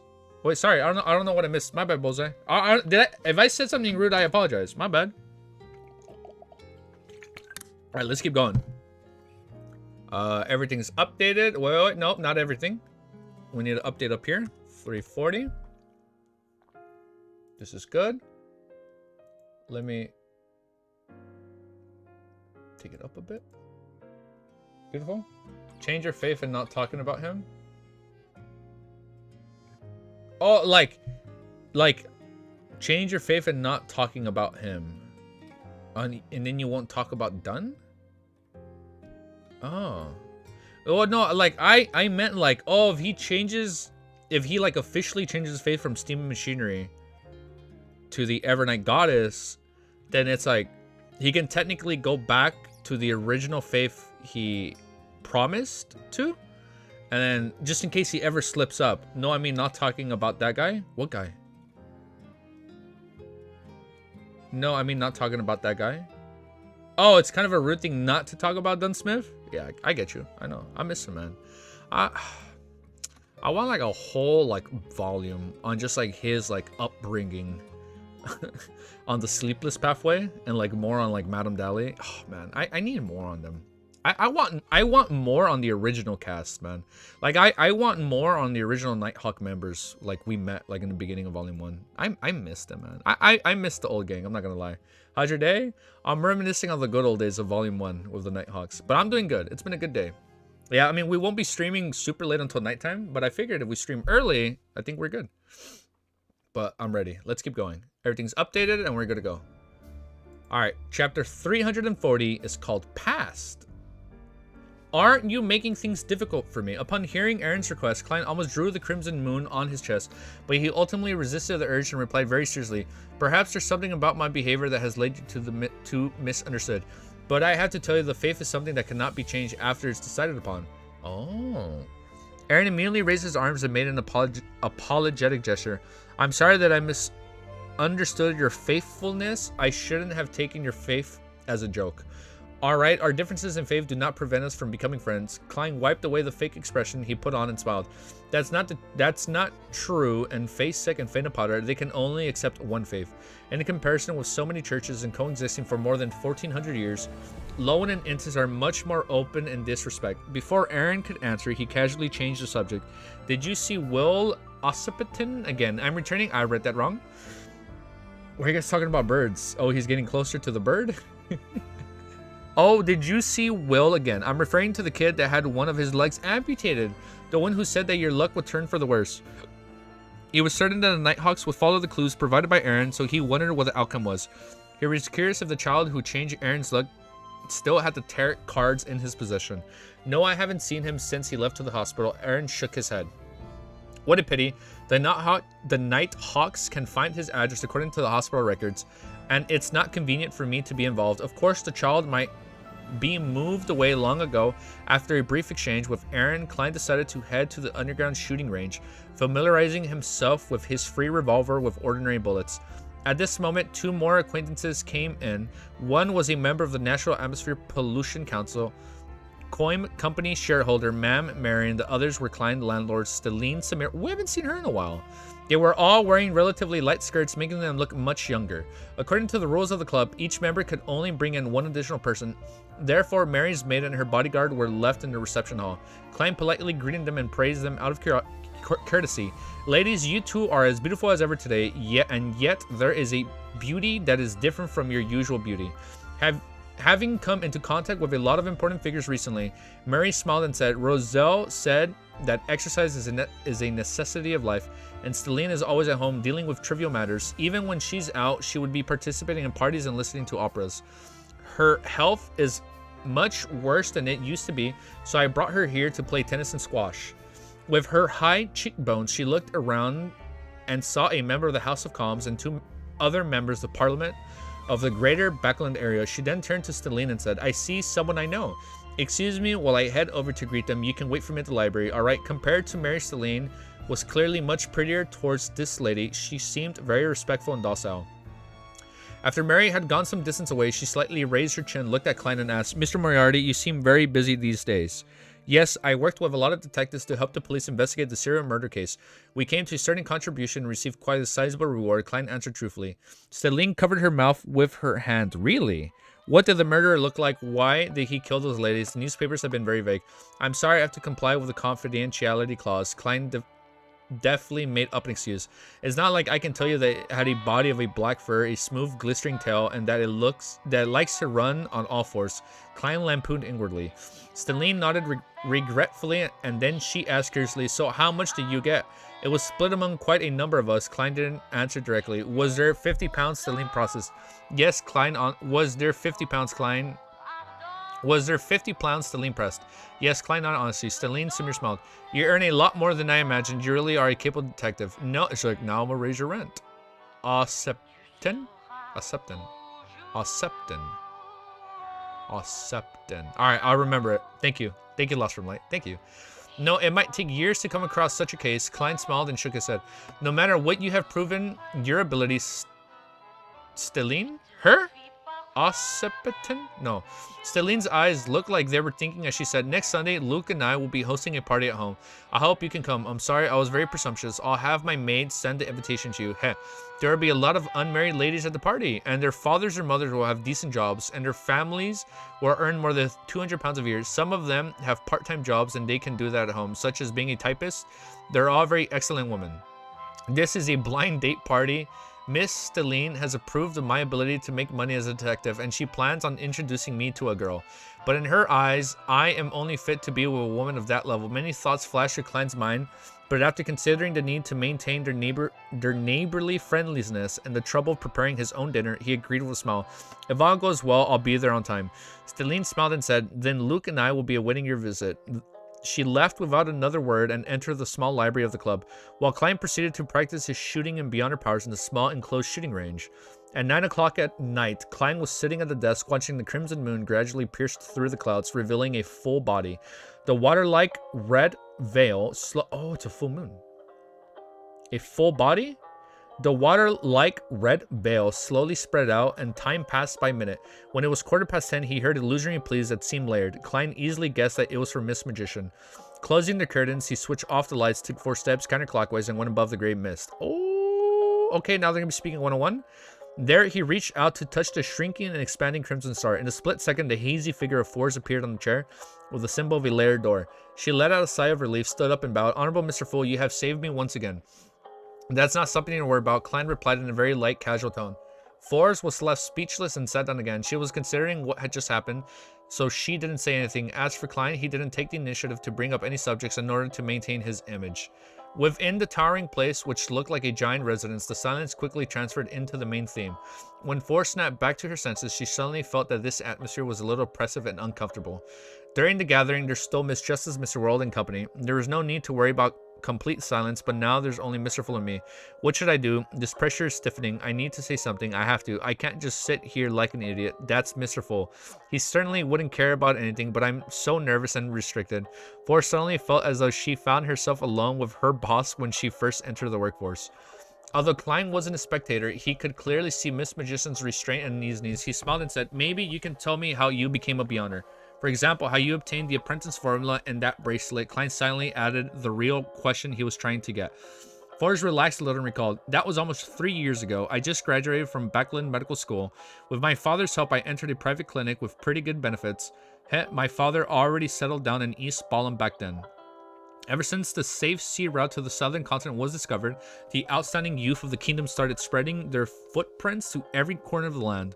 My father, as a low-level military officer, went east Balham to chase after the wealth and power. My mother and I were left behind in Buckland to live like widows. It would take months before a distant letter sent by boat would arrive. This situation isn't uncommon in my kingdom. I knew an old gentleman who had 5 children, but they were either in the archipelago, Western Balham, the Paz Valley, or the High-Genti Plains. They have their own career, their own family, and their own wealth, but they've forgotten that there is a father waiting for them to return all this time. When I was in a grammar school, my mother fell seriously ill. I had no choice but to helplessly watch her die on the hospital bed, and it took my father a month to answer my letter, telling me that he had a new family and a new life in East Balham. What the fuck, man? He gave me all his property in Backlund plus some money. I think he felt a little guilty. As a best-selling novel writer, Forrest had mastered the art of rambling. Since Klein had nothing to do, he listened quietly without interrupting. Forrest exhaled and continued. Anyways, my father introduced me to Josephic Clinic through the Veterans Club. The salary there was really good and I was doing pretty well, but I was a little anxious about the future. Hence, I worked hard to learn more from the senior doctors and worked hard to save money until I met an old lady who came to see me regularly. She was very lonely and childish, and her partner had passed away 10 years ago. I had some sympathy for her, so I often talked to her and accompanied her. Once, I was surprised to find that she was able to walk through walls, which opened a whole new world to me. That old lady said that it was something her husband left her. She vaguely mentioned that as long as one wasn't a member of some family, there was apparently no curse. New lore? So all major families have a curse. That was not explained. Oh, so the city of Silver would be like the descendants of the giant, right? So they're like the family of giants, so that's their curse. We had the Abraham curse. I forgot what other curse was mentioned. Okay, all right, okay, we're learning more stuff. That old lady said there was something her husband left behind. Apparently no curses. Okay, not long after that, she was so ill that she was on the verge of passing away. She asked me if I wanted to become someone like her. I was very young then, and I still had a lot of fantasies in my head. I agreed without any hesitation. She gave me the formula and told me to watch her body after she died and take away the glowing object that would suddenly appear. And this was the thing she left me, which could be used as the main ingredient of a potion. Oh. Oh, snap. Not every curse could be blood related. Yeah, so like at least for the city of Silver, they're all different families, right? But it's like, maybe it's like their heritage? No, but actually yes. No, but actually yes. Okay. Like there's some connection to it. She also main ingredients of the potion. Also, she gave me this bracelet, telling me not to use it unless I'm in absolute danger. She also told me not to pay too much attention to the ravings during the full moon. Unfortunately, I was ultimately unavailable to avoid danger. After using it once, the full moon ravings became worse. It seems like that was a widow of a particular Abraham. It seems like that was a widow of a oh, the old lady. She was a widow of an Abraham. She had used her own experiences to prove that the curse only existed in the bloodline. Klein nodded. Once you become a high sequence beyonder, the ravings wouldn't have much of an effect on you. I hope so. Although she didn't believe she could become a high sequence beyonder, she believed in Mr. Fool. It was Monday again, and it's almost time for a meeting. It was Monday again, and as soon as Klein got up, he went downstairs and saw an open sheet of paper on the coffee table in the living room. Effective. That's good. Klein immediately let out a sigh of relief. At 15 minutes to 3 in the afternoon, he promptly went above the gray fog to prepare for the new Terror Club gathering. Nice. Now I wonder what we're going to find out. What new lore will we find out? Alright, just quick FYI, I think we might... Oh, thank you for reminding me. I think we might stop reading at 42 or 43. That way we read like 10 chapters. I think we're going to be reading 10 chapters today. Give or take. Yeah, like 9-10 chapters. I think that's the goal for today. So let me do this. Let me update my timestamp. 1 hour, 44 minutes. Yeah, I was trying to shoot for like 10 chapters. We almost read 10 chapters yesterday, and I'm shooting for 10 today. Because tomorrow, it might be like a last-minute stream, because I have to finish some things that I didn't get to today. 10 chapters, nice goal. Yeah, I think that's a good goal. I think we're doing good. Sad. Josh was like, no. Fucking read 50 more chapters, damn it. Keep going. Alright, let me drink some water. Just announce stream? Yeah, no, we'll just announce it.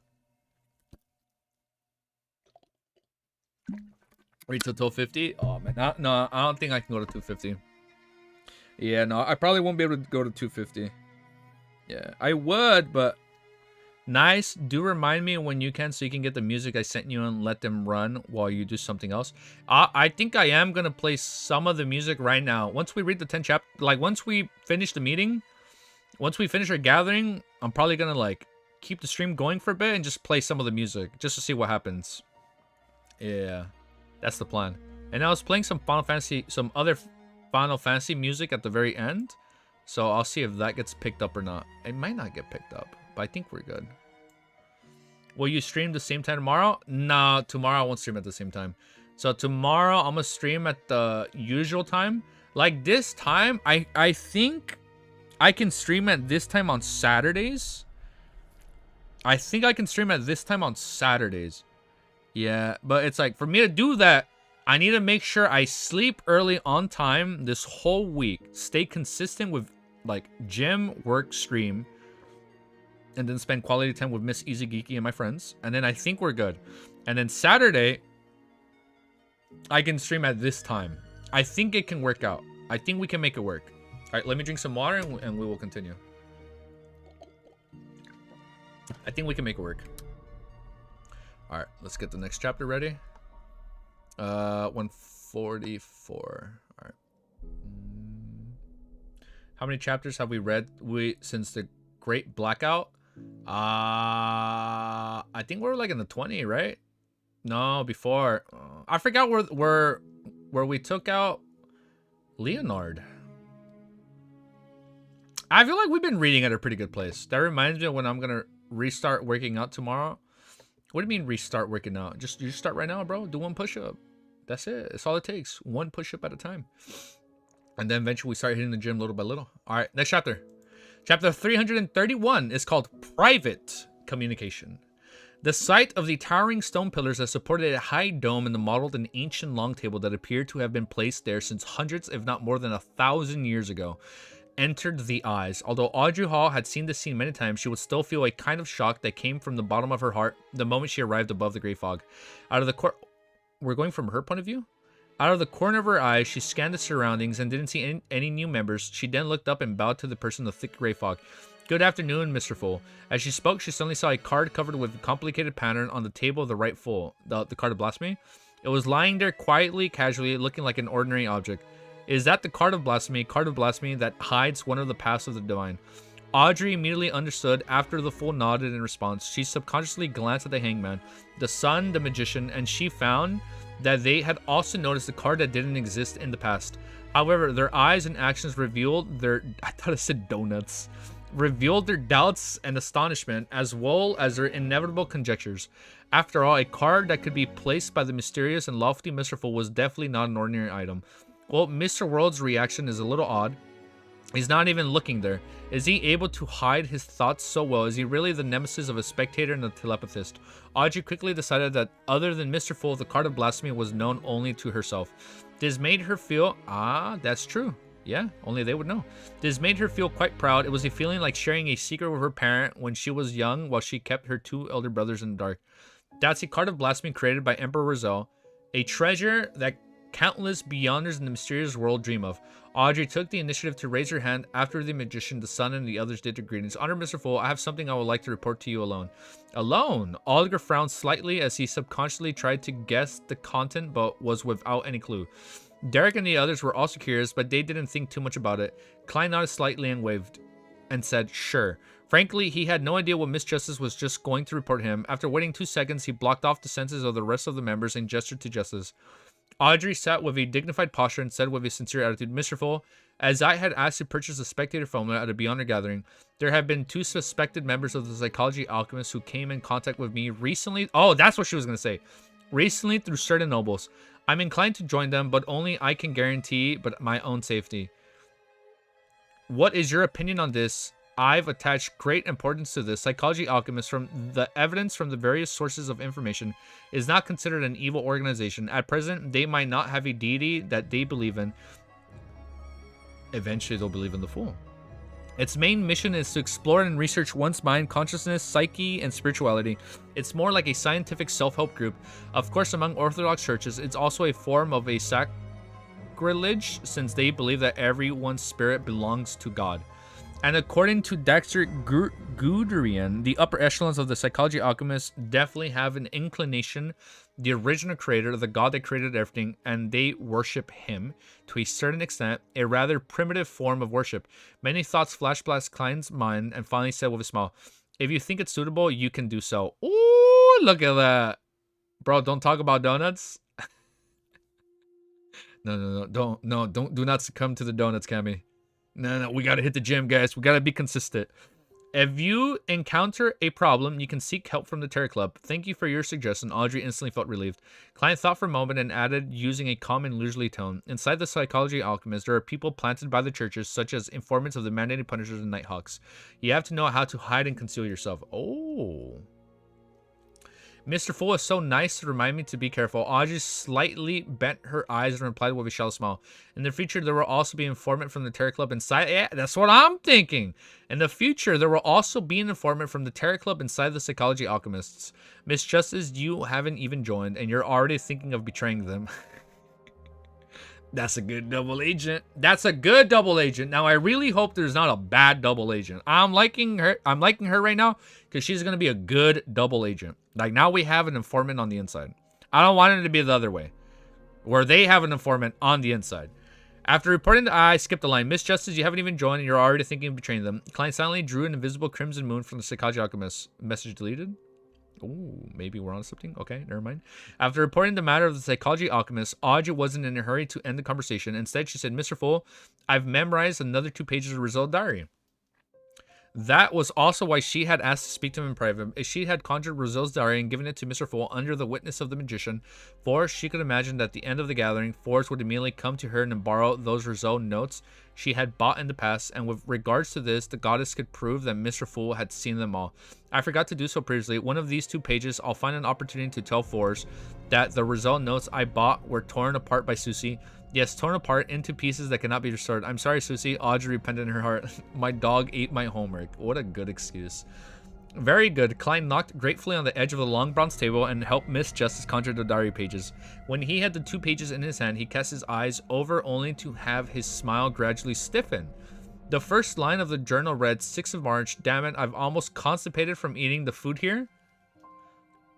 This is what I saw at the result. It's what he read. This is what I saw at the Rizal Memorial Expedition. Klein hid his expression and turned to the second page.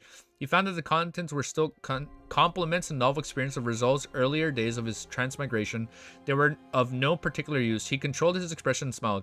Do you wish to deduct from the gold pounds you have yet to pay, or do you wish to get something else in return. Audrey said without any hesitation, Mr. Fool, I would like to know which path of the divine that card of blasphemy is. You really treat money as dirt. Klein silently sighed. As he didn't hide his smile, he said, this is a Dark Emperor card. The corresponding sequence 9 is lawyer. So that's what it is. After receiving her answer, Audrey felt abnormally satisfied. After the private conversation ended, the magician Force looked eagerly at the World, who sat right at the other side. Mr. World, I will try my best to gather a mystical item or a powerful beyonder weapon in the Sun Domain. What kind of deal do you... Ooh, that would be very beneficial towards Klein. What kind of deal did you two make in private? Despite feeling very familiar with Forrest, Audrey wasn't aware of this, so she couldn't help but ask. Forrest let out a sigh and said, Mr. World has helped me find the formula to Trickmaster.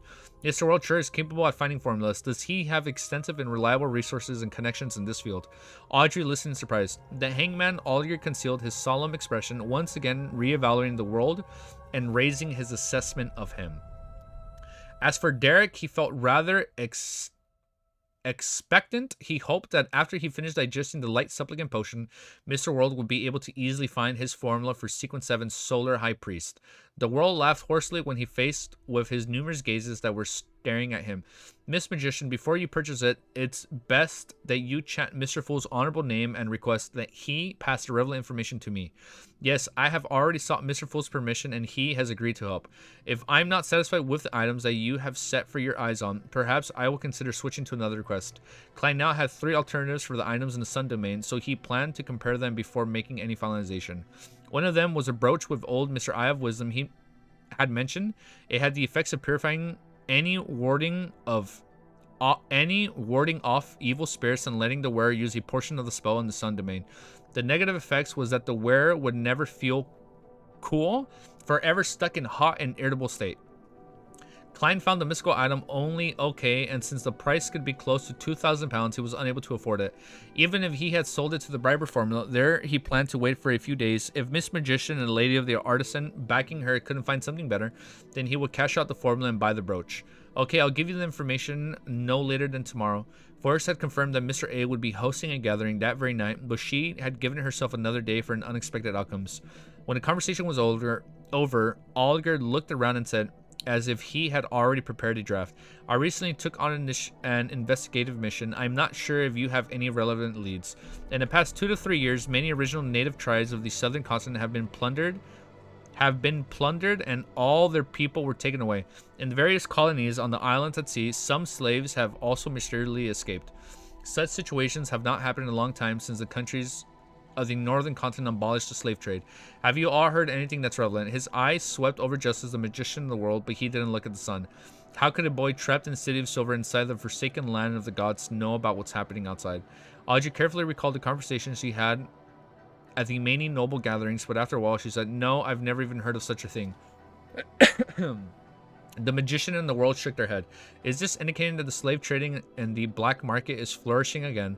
Why would they need so many slaves? Klein sat at the end of the long bronze table and thought about the matter suspiciously. Seeing that no one could provide any clues and how Mr. Fool showed no interest in whatsoever by interrupting, he said without changing the expression, you can attempt to seek out the formula for Wind Blessed. I will provide you with payment that would absolutely be enough to satisfy you. The formulas for the Wind Blessed. He's almost done digesting the potion of the Seafarer. Klein activated his spirit vision and glanced at the hangman. Sure enough, he found that the surface layer of his astral projection was not only pure blue like the sea, but it also had slight ripples as if slowly undilating.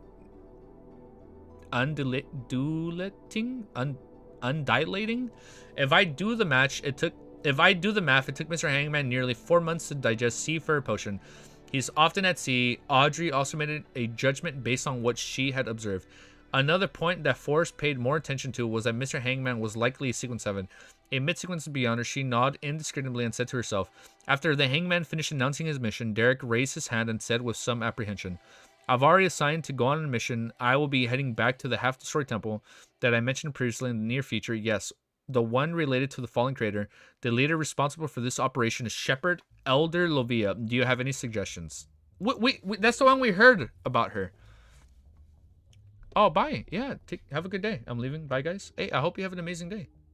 All right, let's pause the update and let's use Google Translator, Chan. I think I said it wrong. Undulating. Undulating. Yeah, we've heard about her. Yeah, no, she's one of the 6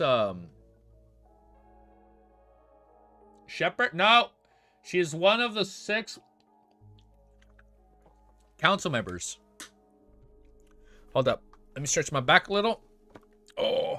Oh, wow. My back is aching a little. Hold up. Bear with me for 2 seconds. I gotta stretch. Oh. Alright, I'm good. My thing looks a little crooked up here. My camera looks a little crooked. Or is it just me? It looks a smidge crooked. I'll fix it after. I'll fix it after the stream. Let's see. Let's do this and we can continue. Chapter 3, 4, 2. Nah, cam is fine? Okay. 3, 4, 2. It's crooked. I think it might be.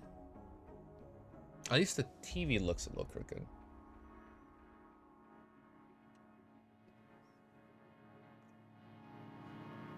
That's better. Okay, that's all I needed to do. Maybe a little bit more.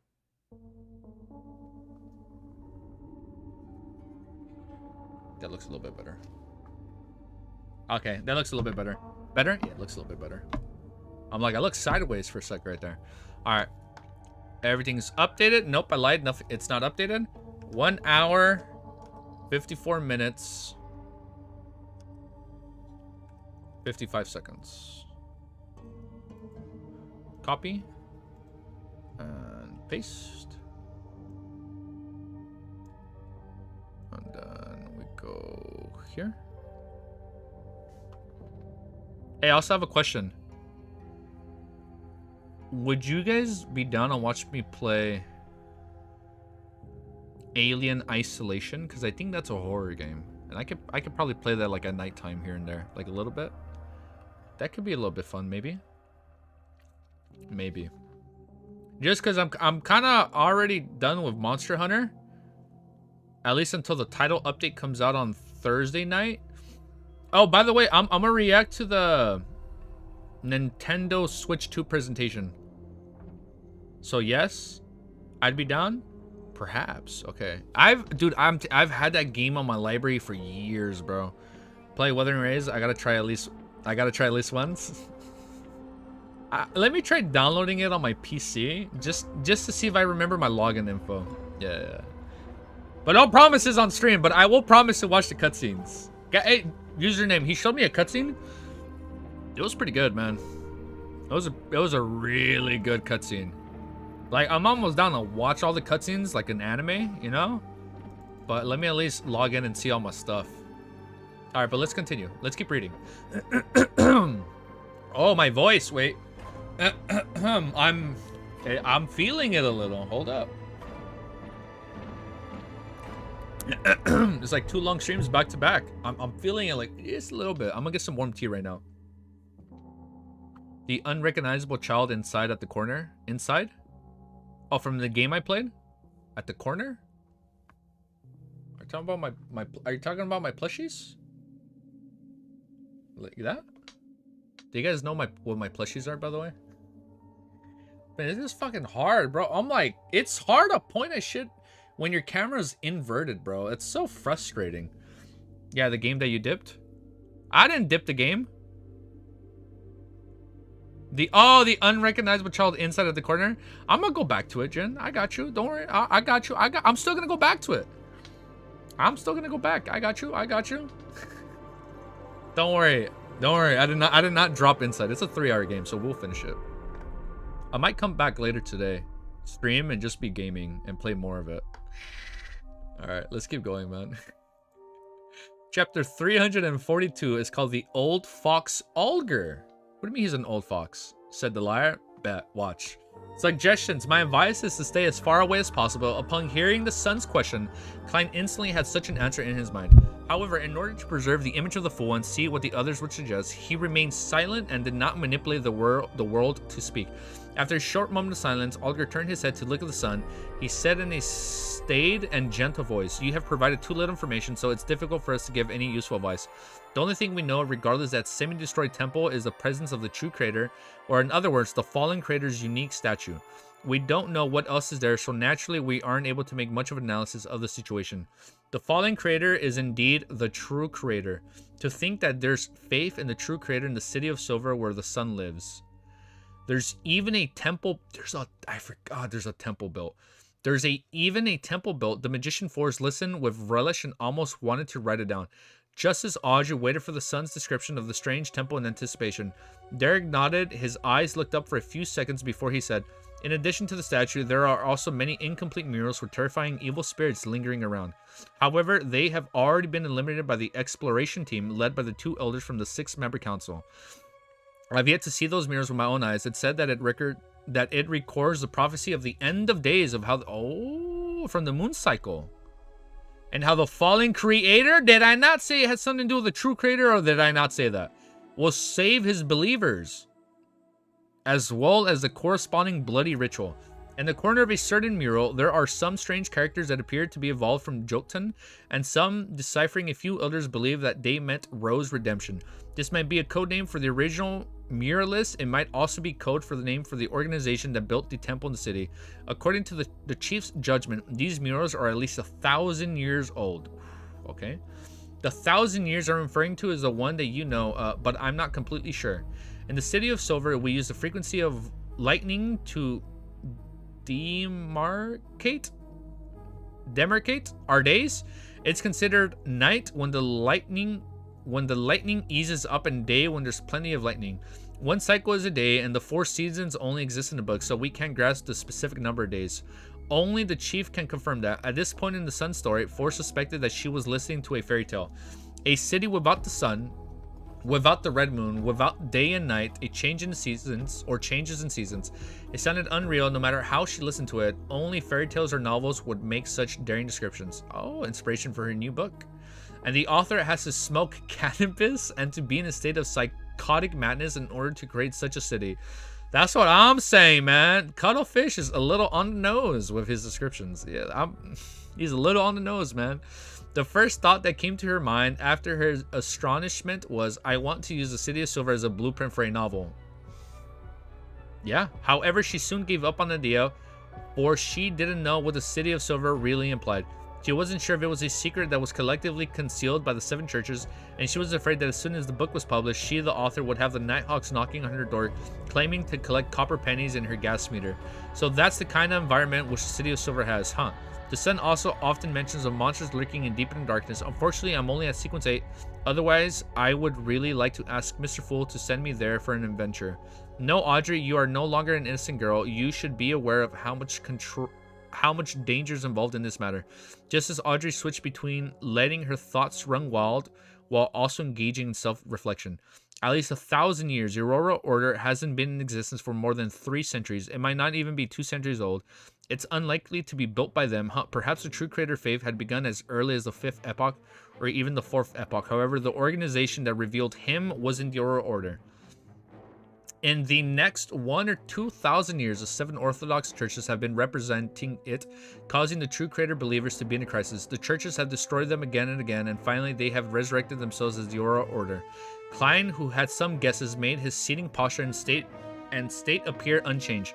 Derek paused for 2 seconds and continued. A preliminary clean up for the terrifying monsters in the city ruins and half-destroyed temples have been done. Our mission this time is to explore the underground parts of the temple. Do you have any suggestions? With your understanding of the fallen creator, what should I pay attention to? My suggestion, Augur said without almost any hesitation, my advice is to absolutely not to go. Don't go. The fallen creator is a true evil god. Even if his temple has been destroyed, it might still contain abnormal danger which cannot be easily detected. If one leading your team is one of the other elders of the 6-member council, then there's nothing wrong if you insist on going. It would only be risky, but you just mentioned that the person in charge of this matter is Shepherd Lovia, and the true creator is the deity of standing at the peak of this beyond our pathway. Therefore, absolutely do not go, Olgar added. Your suggestion is the same as mine, but it doesn't require the sun to describe half-destroyed temples. You could have come up with this conclusion with the conditions at the beginning. I understand, Mr. Hangman, you were doing it on purpose. This way you got a rough idea of his state in the temple without paying attention. You're really just bullying a little kid. Sitting at the end of the table, Klein leisurely reached out his hand to support his forehead. The sun was silent for a few seconds, and seemingly having been put in a tough spot, he said, "But this mission is compulsory."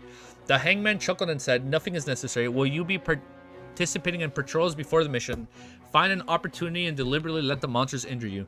As for how serious it should be, you can reference the past cities of the City of Silver." At this moment, Audrey read a message from the sun's eyes and movement that actually works. After a brief period of surprise and confusion, Derek frowned and said, "I don't have any patrolling missions in the near future." Alger sneered. "You can always pretend to be on the brink of losing control, not to be precise.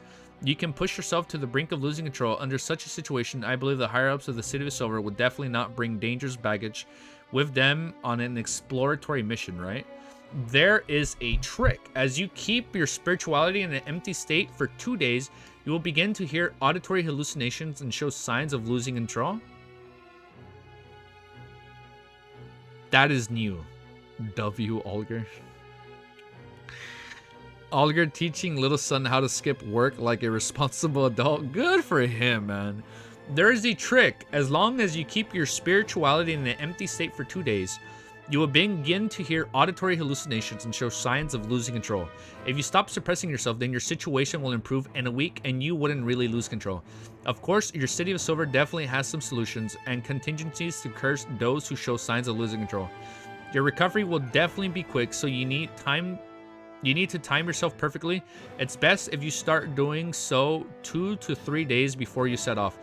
Derek was stunned for quite a while before he muttered to himself, "Yes, those who show signs of losing control will be placed under the control and be quarantined underground in the spire, where they will be treated with medicine, rituals, and mystical items. If the situation isn't too serious, then they only need to consume medicine.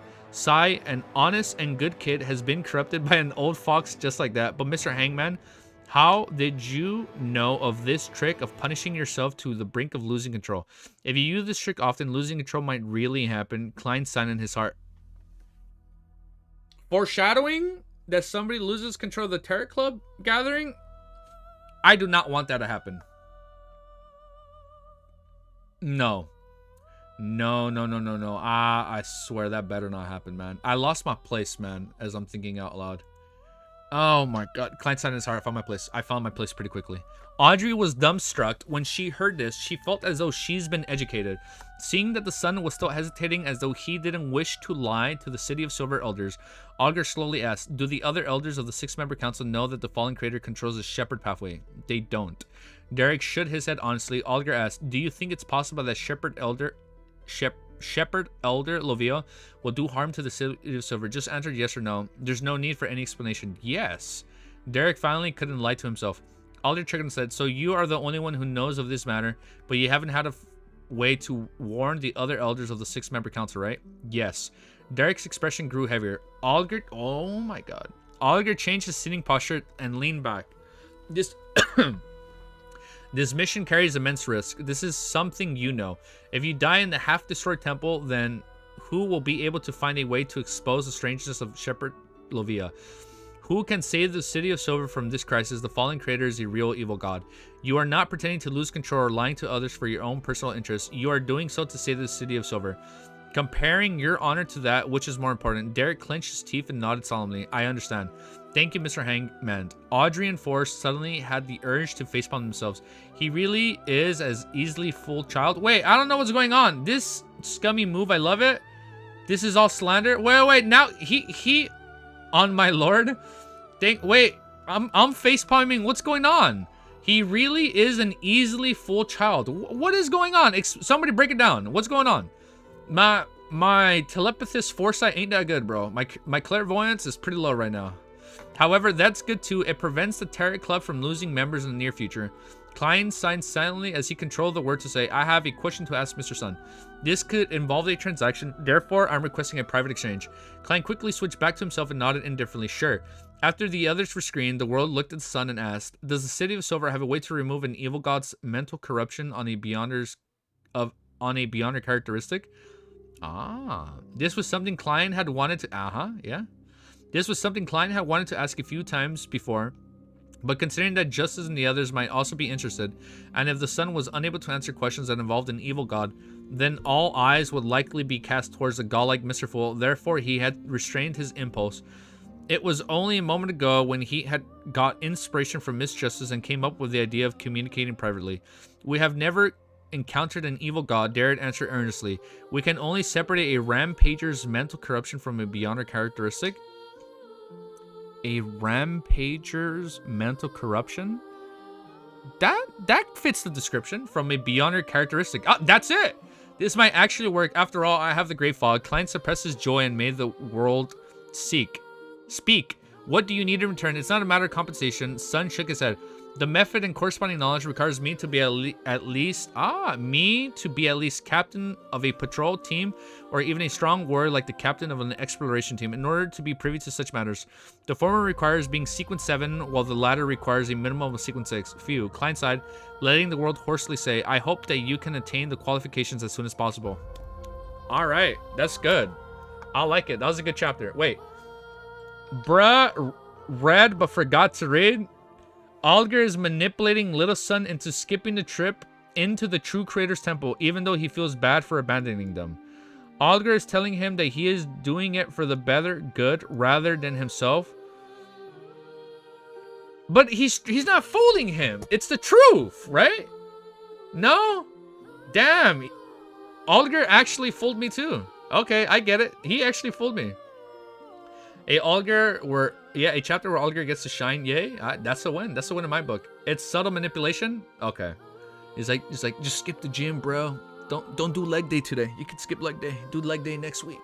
Kind of like that, right? It's for your own benefit. It's still right decision. It's still the right decision, though, right? Okay, that's what I'm saying. I love Alger. I love him. I love him already. He's looking out for Little Sun, man. He's actually looking out for him. All right, now. Should we stop there or should we read one more chapter? You tell me. Do I stop here or do I read one more chapter? I think we can read one more chapter. If I could answer myself. But. Stop? Another? One more? Because technically the meeting isn't over. Complete Terror Cub. He better be in the top 5 characters next time. We'll see. We'll see how the rankings go. We'll see how the rank. You know what I'm thinking, man? I'm thinking of doing a volume 1 review. But I've never done a review, so I feel like I need to review something else to see kind of like to see how my flow goes, you know? You better be top 5. Yeah, I mean, we'll see. I was thinking of reviewing Princess Momonoke because they just recently re-released it in IMAX, and like that was good. I liked it. It was a good movie. Nah, better be CW. Better be top 5 characters when we get to him. Oh, when we get a new character? Okay, we'll see. We'll see King Godzilla. No, it's okay, Romero. He abbreviated it, so technically it was good. All I saw was the letter C. So we'll see. We'll see. King Godzilla was timed out by Romero for 1,008 seconds.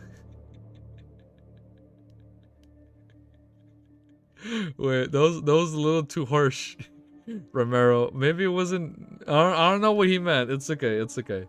All right, let's keep going. Let's do this. All right, let me search my back, and then we're gonna read one more.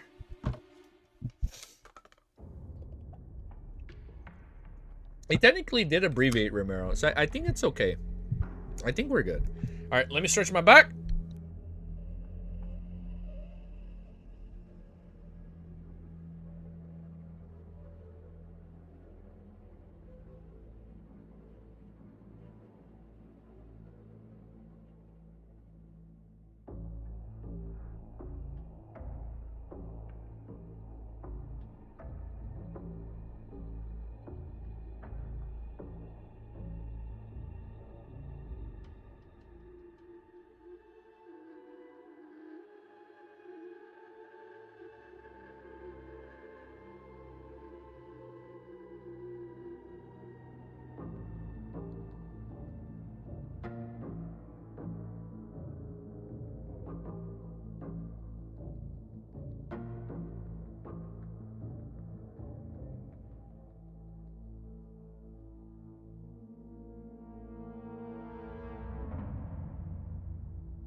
Reading LOTM on stream is so dangerous.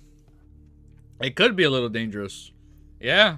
Like, even though I'm not looking at forums or wikis or stuff like that, we can slip up from time to time. Did my music pause? The delay man sucks.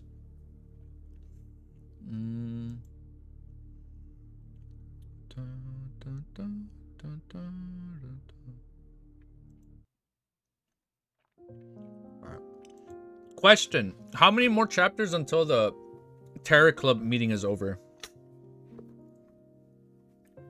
You could crop us? Well, no, it's not even that. I mean, I'm not reading I don't read what you guys see on screen.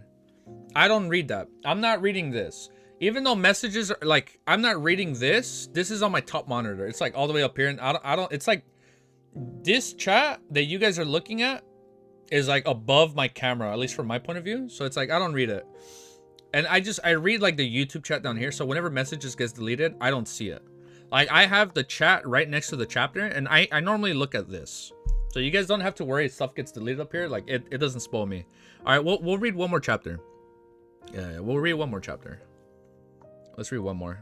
It ends next chapter. Okay, so let's read this. Let's read 343, and then I think I'm gonna take Ellie out for a walk before it gets too late. We can't neglect our beautiful puppy. So let's update this and let's read one more. 343. Oh, like 343 Industries. I understood that Halo reference. Maybe I can add some Halo music. I think that could work. You know what? We're like, let me read this chapter, and we're gonna run stream for like 30 more minutes and just go through video game soundtracks that fit Lord of Mysteries, and see what gets claimed and what doesn't. Let the stream run with the songs I sent while you go on a walk. That's right. I'll have random songs right now. I'll have your songs, and I'll have other songs too. It's cool. Let me do this.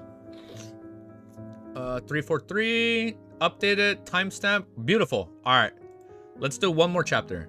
Chapter 343, by oneself. After the private communication between the world and the sun, the Tarot Gathering began its free discussion session. Audrey asked with great interest about the unique scenery of the sea and any other strange happenings, while Alger gave selected descriptions according to his own knowledge.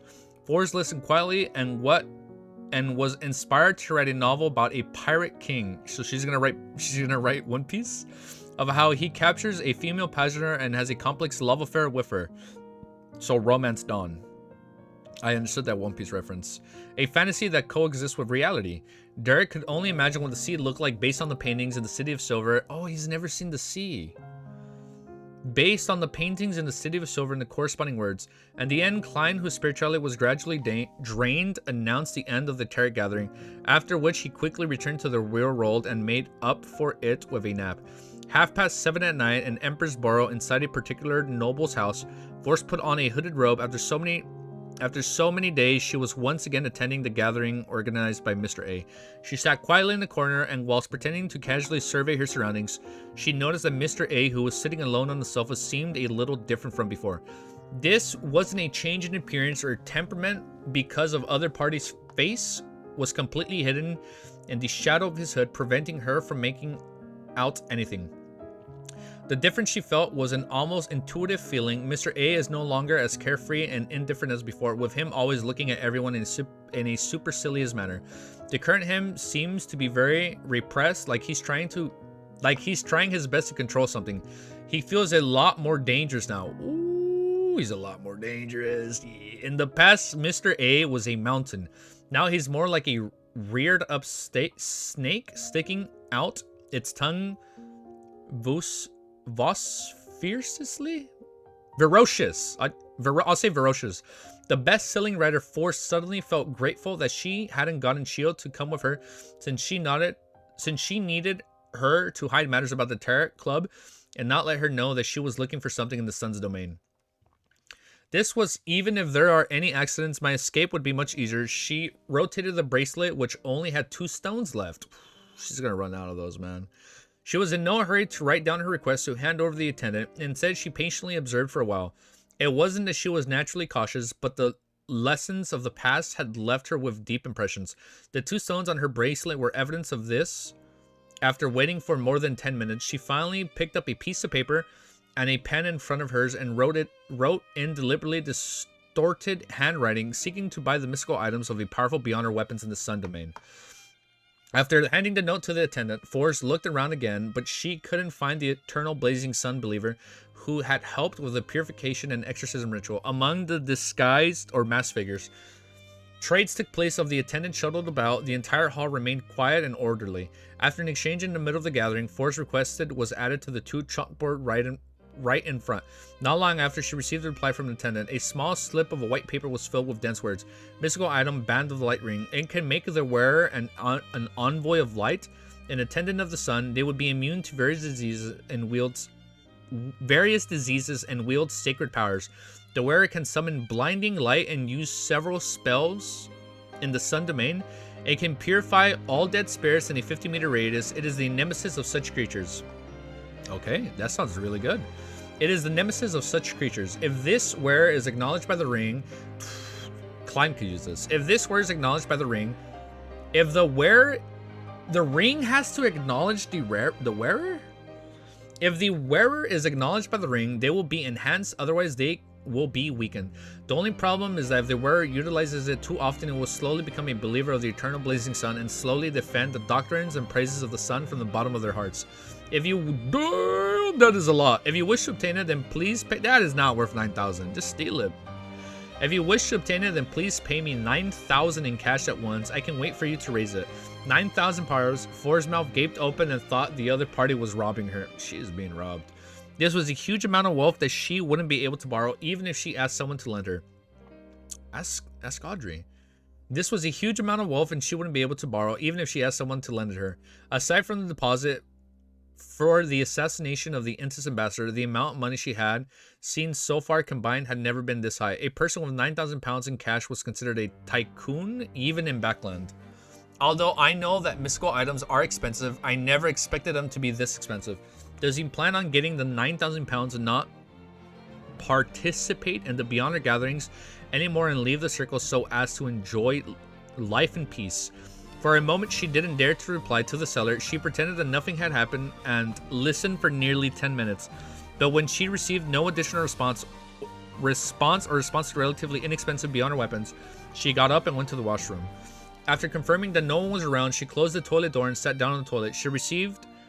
She recited Mr. Fool's honorable name, told him in prayer, and said about what had just happened, and asked him to pass it on to the world.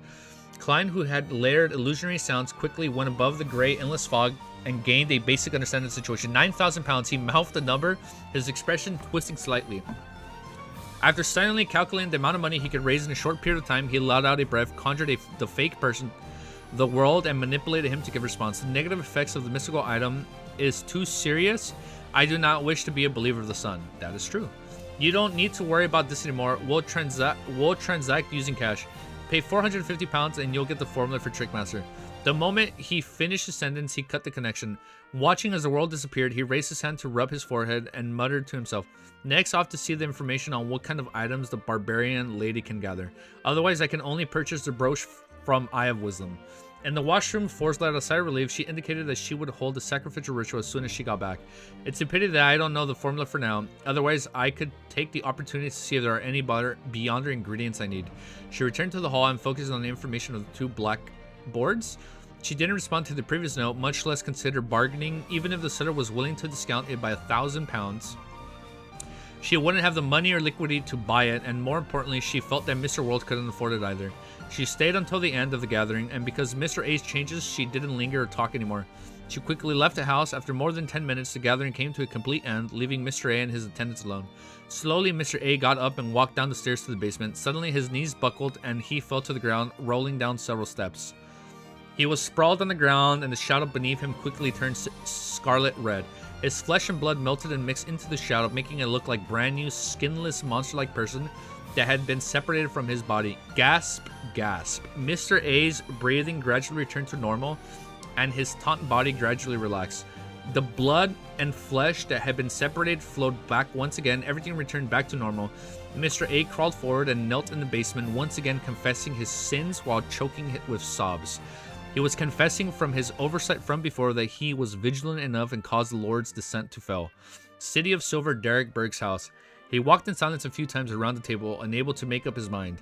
His reasoning told him that Mr. Hangman's suggestion was the best one, but the faces of the other members participating in the mission kept flashing in his mind, and he felt that he had abandoned and betrayed them by pretending to lose control. Oh, because she was going to take him out. Is there no way to save him? Should I find a chance to meet with the chief and tell him that the half-destroyed temple belongs to the fallen creator, who is an evil god that controls the shepherd pathway? That he should be careful of Elder Lovia and change the person responsible for the mission. But how should I explain where I got this information from? In their eyes, Mr. Foe would be the same as an evil god. Derek pulled his hair in frustration. The axe of a hurricane was placed in a position that was within reach of his hands. Every time a bolt of... I like that now we're focusing on Sun. I have been waiting for a Derek chapter, and I will take it. Even though it's not the full chapter, I will take this. The axe of hurricane was placed in a position that was within reach of his hands. Every time a bolt of lightning streaked past the window, it emitted a faint light. Suddenly, Derek stopped and looked out into the darkness and into the dark sky. It was as if he had once again seen the state of his parents were in before their deaths. He found the pain he had experienced when he stabbed his swords downwards. That is sad. There's no time. I need to make preparations for the future so I wouldn't be suspected for my discovery of that god being the fallen creator. As his expression distorted, he clenched his teeth and muttered to himself. He then suddenly left the side of the window and went back to the table. He began practicing the light supplicant beyond her powers to drain his spirituality as quickly as possible. And the Hall's fam... Damn, we're going through everybody's point of view. Watch Olger be at the end. Damn, we're getting every member. In the Hall family luxurious villa, in an art studio, Audrey leisurely smeared oil paint when she heard a rhythmic knock on the door. When her maidservant Annie opened the door, she saw that it was her mother, Countess Kathleen. Although this lady was close to 50 years old, she looked to be in her early 30s. She had blonde hair, green eyes, and a beautiful, graceful appearance, enough to attract the attention of most gentlemen. Mother is something to matter. Audrey put down the item in her hand and stood up, puzzled. The Countess looked at her daughter, who was even more beautiful than her younger self. She smiled and said, "I just attended a dinner party. Lady Della said that you're very interested in psychology and that you wanted to hire a tutor, didn't you?" "Yes, but I haven't decided yet," Audrey replied hesitantly on purpose, just like she usually did. How could the Countess not see through her daughter's thoughts? She smiled and said, "She recommended a psychiatrist named Escalante." I read her name wrong. Sun chapters on the way. You're gonna get so many Derek chapters soon enough. Oh, I am so ready, bro. I want Derek chapters. Have I not said that I want like an entire volume of Derek just like being a monster hunter and like going out into the fields and ruins and just taking out wraiths and demons and oh, dude, it's like I'm ready. I am ready for like this dark fantasy like point of view when we get to like only Derek chapters. I am ready. I am thirsting for those chapters, bro. I can like my thirst will not be quenched until I get these chapters. But I'm excited. Yes, but I haven't decided. Audrey, I read this already. Wait. How could the Countess not see through her daughter's thoughts? She smiled and said she recommended a psychiatrist named Escalante. If you have no problems with that, I'll send someone to invite her to tutor you twice a week. How about that? It's your decision. Audrey smiled, blossomed bit by bit. Mother, come and sit here. I'm lacking a beautiful model. On Tuesday morning, Klein confirmed 4 point of view changes. That is, I think that's the most we've had. I think the most we've had was 3. This is the most. Now we're back to Klein. That is 4 character POVs. On Tuesday morning, Klein confirmed through Backland Morning Post that Eye of Wisdom Gathering would be held tomorrow night. He was relieved that he was no longer worried that his acquisition of the items he needed would be in time for Miss Sharon's attack on the enemy. To celebrate the good news, he decided to take a day off at the Quillen Club. Alright, he takes a day off. And I think that's where we end our read-through. Alright, let's update. Yo, everyone. Yo, what's up? What's up, D? Let's quickly update this. Wait, you joined us. We're ending stream. Well, we're not ending stream. We're ending the read-through, and we're going to be playing random video game soundtracks to see if it gets copyrighted or not. Let me just do my timestamp before I forget. 2:19. You know what? We read at a really good fucking pace today. I'm not even going to lie. Bruh. Music time. People say if you want to know what I choose. Yeah, music time. Let's go, dude.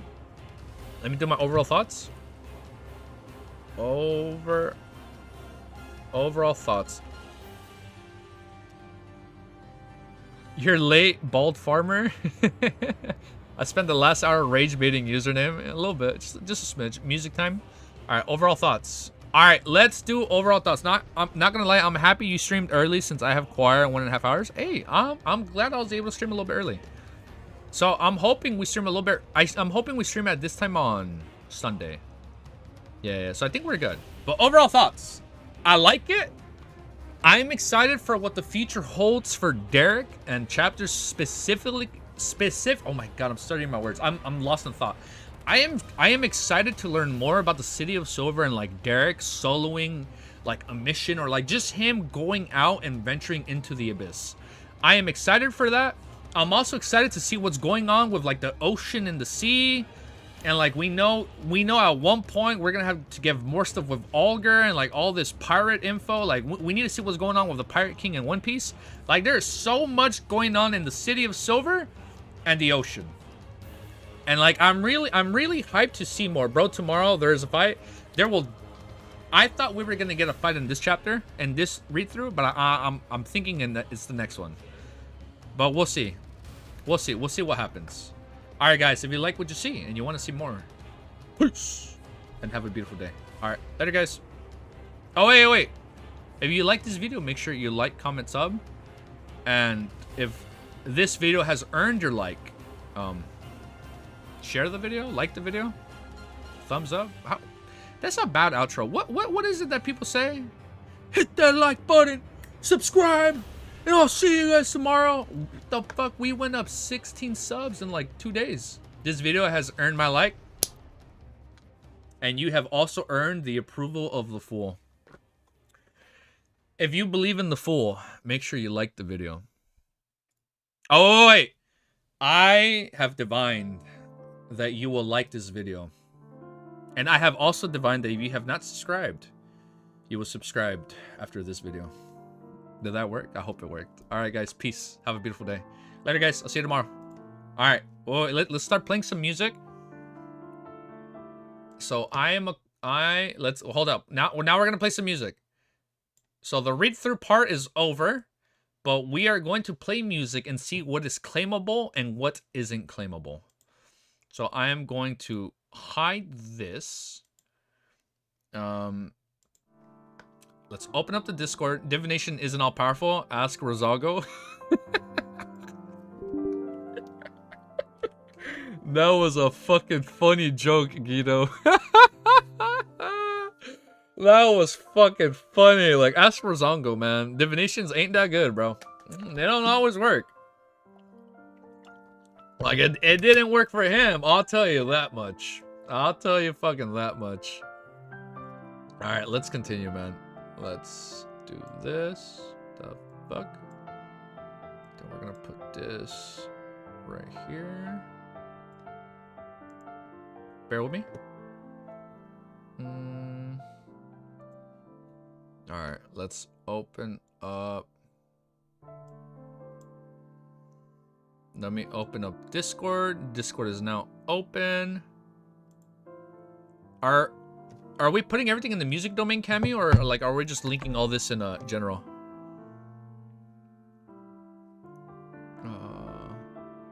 I've missed a lot of messages from Zen. I'm sorry. Let's see. Music domain. Okay, music domain. Let's see. Music domain. Okay.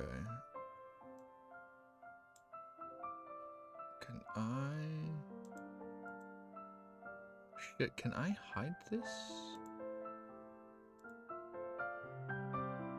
Oh, I can make it smaller? Let me... Hold up. Can I not hide this part? I guess I can. Alright. Oh, Attack on Titan. I see you. Man, I was listening to that shit in Japan. Alright, let's start with this one.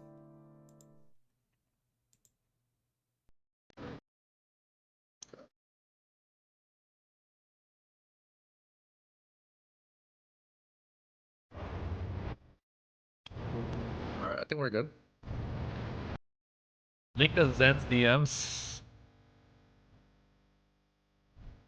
It's a little loud. Wait, actually I have to lower the volume on my end. Damn, it's fucking loud. Hold up. Let me lower it for me. Man, Attack on Titan is fucking goated, bro. That's AOT? Yeah, it's AOT. Whoa. I don't hear my audio. I'm not muted. Am I muted? No, I'm good, right? Test. Okay, we're good. Bro, Attack on Titan is fucking goated, man. Attack on Titan is good, but are they copyright? Well, that's what we're gonna find out. Well, it's not that it's like I won't get a copyright strike, but I'll get a claim on the live stream. Oh no, I won't spoil it. I won't spoil it. I'm just saying you guys should watch it. Attack on Titan, like when I first found out what anime was, I binged all of Naruto, then I binged all of Bleach, and then the first 24 episode anime I watched was Attack on Titan season 1. Oh, bro, bro. What part are you in season 2? Because I waited fucking 4 years for season 2, dude. And it was worth it, man. I was showing up late to work every single episode that dropped, man. I was, hey, yo, Unhinged, I think Cammy's trolling you now. Just like how you troll me, I think he's trolling you. After who gets captured? Oh, yeah, you got to that part? You got to that part? Oh, dude, you're gonna love it, man. I won't buffer it. I know, I won't buffer it. Yeah, careful, man. The team at Attack was okay, man. Dude, it's like, man, it was so good, man. It fucking kept me. Oh shit, dude! I remember being so shocked when I watched it. I watched Attack on Titan over a decade ago, man. Music is not too loud for me. It's not. Let me lower it a little bit for me. It's like, oh, it was so good. You know what? Also, I gotta watch the Attack on Titan finale in theaters, and I had a little tear in my eye. I genuinely teared up a little bit because I'm like, damn, man. Like after 10 years, it's finally over. I mean, don't get me wrong. I read it after season 3. I think I started reading it. Gotta see. No, I lied. After season 2, I think I started reading it. No. I started reading it after season 3. No, I started reading after season 2 because I knew the reveals for season 3, but it was exciting, man. Like I remember specifically I won't spoil, but one specific episode in season 3, I rewatched it like 4 times back to back, and I teared up every single time when it came to one specific moment. Like it was so well done. Gotta see if it's taken down. Well, I mean, we're good. We played it enough. We played for 3 minutes, so that's good. If it gets picked up, we'll find out. Jujutsu Kaisen. You know what's cool, man? I went to the train station for Jujutsu Kaisen season 2 in Japan, and it was really cool seeing like Shibuya Station, and be like, oh shit, this is where Goto got down, bro. It was so cool, dude. And it's like you go to like the Shibuya 109 building, and you're like, oh shit, like this is where they fought, bro. It was cool, dude. It was sick. Is the cover? All right. Itadori Black Flash, but it's in Doom style. That's hype. Okay, I like it. I like it. I like it. Oh, you got Naruto music up in here? Naruto goes hard. So it's been. I think we can play for a minute. Usually, if a song gets picked up, it gets picked up right away. JK was also okay for me. I actually didn't finish reading it. I don't know if it's a hard take, but I kind of fell off JJK. Like season 1 was good, season 2 was peak. What season 3 is going to be is pretty peak. But I don't know how far it's gonna get into it. Because for me, it kind of falls off towards the end of the finale. Like there's some really good fights. It's like I didn't even read the ending, man. Never watched JJK, just know the memes. You know the memes? Nah, but it's good, man. Season 2 had some crazy ass fucking fights, man. It's just wild. After Americans invaded JJK, it fell off for me. I stopped reading a little bit after that point. Like, I got to the next big fight when the Americans joined in. Like, the next major fight before like the final fight, and I'm like, I'm done, man. But it's like I still want to go back and finish. You're finally starting Code Geass? It's goated, bro. There's some funny episodes. Like when I rewatched it, I noticed there were some funny episodes. Like there's like a whole episode on like them chasing a fucking cat and like Lelouch's mask. And I'm like, what the fuck? I was like, I don't remember this. But dude, peak. What was somebody mentioned Death Note earlier? What'd I miss? I wasn't trying to skip your message. We're trying different composers. Not gonna lie, never finished OT. Where was the Death? I know I saw Death Note earlier. I won't fall for it. Hey, can we use the Death Note tune for when there is some lore drop or did? Oh, you mean the L theme lost? Is that what you mean? Can we use the Death Note tune for when? Dude, yeah, I think we can use it. L's theme, yeah, I think we can play L's theme. Yeah, maybe. I think we can play it. I've seen that song play in some videos. I'm getting flashbacks, Cammy. Itachi's theme, bro. You don't just come at me with his theme, dude. Damn, this song goes hard, bro. This song is so fucking good. Dude. Oh, I'm about to fucking cry, dude. Look what I'm wearing, dude. Look at that. Ooh, I'm wearing my fucking Naruto shirt today. Damn. Yep. Shit. So good. Still having, will probably never read or watch Death Note. Bro, it is so good. Mysterious Fool. It is such a damn good anime, man. Never watched Death Note 2. Guys, come on. When you start watching anime, you gotta start with like the big ones. Like you gotta watch what everybody when you started watching anime in like the early 2000s, like you have to watch what people would honestly say is like the greatest hits. Like you'd watch Full Metal Alchemist, Steins Gate, Code Geass, Death Note, like all the great ones, man, all the goats. It was so good. The same for Dragon Ball. Oh my god. You started anime with Sword Art Online? I think Sword Art Online was like my second or third 24 episode anime. I was so into the fucking idea of like, oh, you die in the game and you die in real life, because I was a bigger gamer addict back in the day, man. I was like chronically gaming, and I will always game until the day I die. But it's like I was like way more into it back then. DBZ when it was airing was peak. Hell yeah, man. I remember being like a kid, turning on like the Saturday morning cartoons and just like, next time on Dragon Ball Z. Oh, it was so cool, man. And then sometimes I go over to my friend's house just to watch Dragon Ball with them. Oh man, or we play like the Budokan games. Oh, those. Well, no, not Budokan. What was it called? Like I know the most recent one was like Sparking Zero. Like we'd go and play all the Dragon Ball games. I literally have Kirito's sword in my room, bro. You gotta post that. That's fucking sick. People make fun of you for saying you like SAO, but I'm gonna say it. I love SAO. Is this a Godzilla theme song? SAO, LSD, yeah, and that's what I'm gonna say. Like season 1 was good. Yes, I get why people don't like the second half when it gets into like the fairy arc. People make fun of like the Gun Gale arc in season 2, like, oh, he uses a gun in the sword game, like no, and like a gun game, like what, like come on, bro. But it's like I like it. Like if you want to say it's a guilty pleasure anime, it's a guilty pleasure anime. I love it. And then I saw the movie in theaters like way back then. What was it called? Ordinal Scale. I saw it. I loved it, bro. I saw Ordinal Scale in theaters when that shit came out. It was fucking peak. And then what was it? Season 3 is GOAT. It's the GOAT, man. I think Ellie's breaking. Let me let her in. One sec. If you guys haven't seen Godzilla -1, watch this shit. I think it's on Netflix. It's so fucking good. Let me let Ellie in.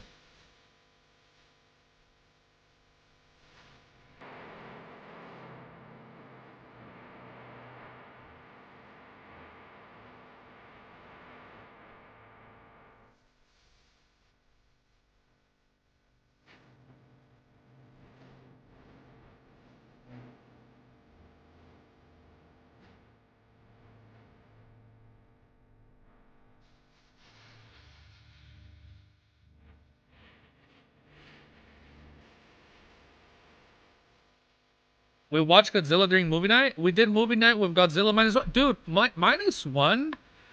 Fucking Ellie, calm down. I know. How the fuck do you know we're going on a walk?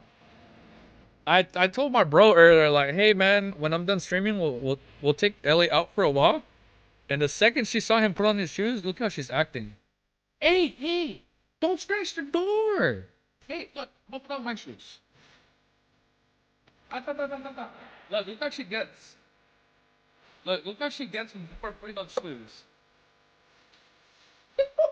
Yeah, oh, you're gonna get hurt. Hey, what? Hey, not yet. Hold up.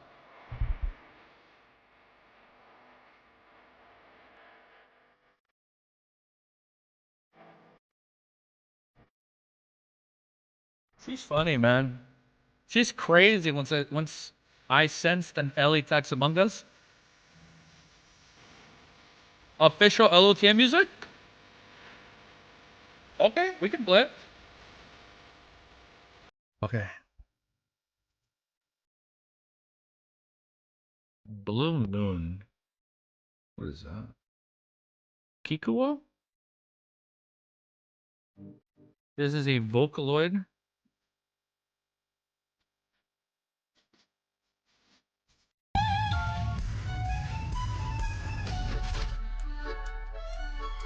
That one sounds trippy.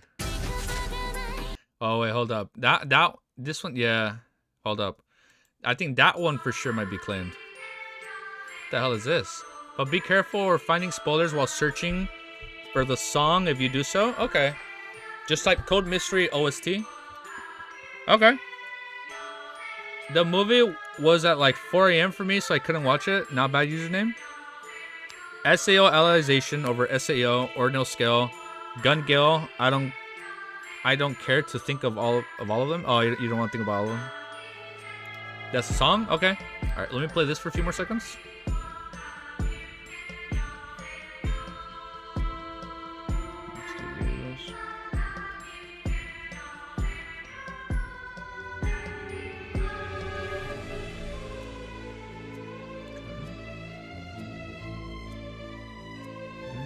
Alright, I have the song open. I'll play it right now. We're like a minute into this song. You could use ChatGPT to filter spoilers out when doing research. Don't know how reliable that is. I haven't tried. You can do that? There's a whole song dedicated to Praise the Fool. It does contain spoilers though. I remember I remember when I first found out about Lord of the Mysteries because of Sand, we reacted to a song. He's like, it has spoilers, but you won't even know what it is. And like, it's a different language, so it's chill. And it was like something the Fool. From Light is in Hermes, so it should be fine. Yeah, okay, so the song was in Hermes. Okay. To be it's spoken in Hermes, so as long as he doesn't check the caption, I vow to not read the captions. Maybe we'll read like a little bit in the beginning, but I think that might be it. It's a prayer? Okay, let's keep going. Let's play the next one. Alright, so we're getting the ones Cammy sent played. Because all the other ones she sent before are pretty good. Wait, you added me? What I got a rec? What's a, you got a recommendation? Oh, recommendation. Alright. What's for dinner? What's for dinner? I don't know. Animated Japan. Lullaby of Rosam. Is this from Full Metal Alchemist Brotherhood? FMAB? Alright. Okay, this one is good.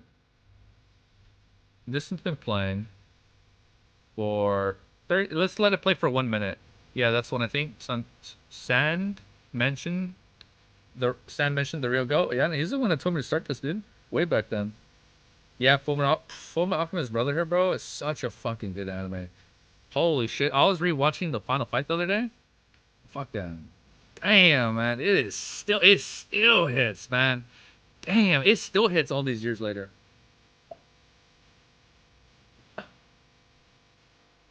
Okay, this one played for a little over a minute, so I think we're good right here. Well, let's let this part play out, a different part of the song. Okay. Oh, that sounds good. That good. Yeah, that sounds good. That song sounds good. Okay. Dude, Brotherhood, I'm gonna say it. It has like the perfect ending. And I'm not spoiling if it's a good or bad ending. I'm just saying for its world, without getting spoilers for people that haven't watched it, I think it's like the perfect ending for like that series. Like you can't disagree with me, right? Username? I think it's a perfect ending. All right, now let's play your guys' recommendations. Fuck it, I got so many fucking tabs open right now. Okay, let's start with first this one, Code Mystery. I'm gonna turn off captions. I'm gonna disappoint you guys, but I couldn't get past episode 2. No, you said FMA. Ah, you didn't say FMAB. Full Metal Alchemist, there's...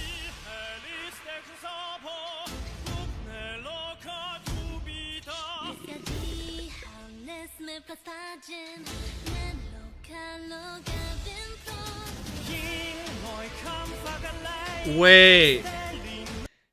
I can see it, man. After like finally reading past volume 1, is this supposed to be like Alger, Audrey, and like the oh, is it the entire Tarot cat the Tarot Club praying to Klein? I'm gonna pick the subtitles like a little bit. I think that's what it is, right? From protect me from disasters and diseases. No, don't. Okay, turning it off. We turned it off. It's been turned off. But it sounds good. The music sounds good. Don't say anything.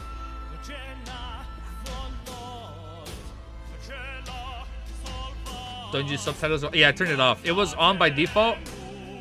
Shit, I turned it off for a second. I just read the word gods. That's not a spoiler. Well, that's alright. Then I wanted to, but couldn't find the sheet music. Misty, you should sing this with your choir friends. Like, bro, you should tell them to read it. Tell them to read it after we guys sing it in the choir. I wanted to, but I couldn't find the sheet music. This one goes so hard in choir. That'd be sick.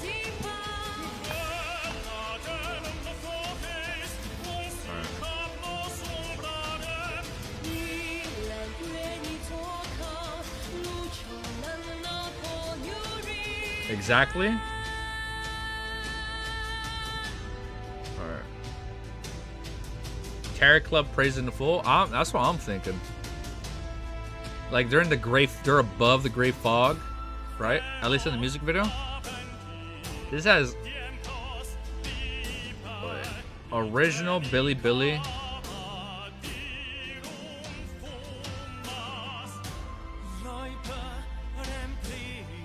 All music. Oh, he has a copyright licensing right here. Copyright. All music and pictures on my channel is not mine. I just share it to all of you. Don't forget to support the artists so they can continue to work with their latest songs. Copyright licensing. If any producer, label, artist has any issue with any of the songs or pictures, please send me email to, and the video will be taken down immediately. Thanks. Bro, we should sing this at voice chat at some point. Start taking shots every time you hear a different voice. No, imagine. No, that's a bad drinking game right there.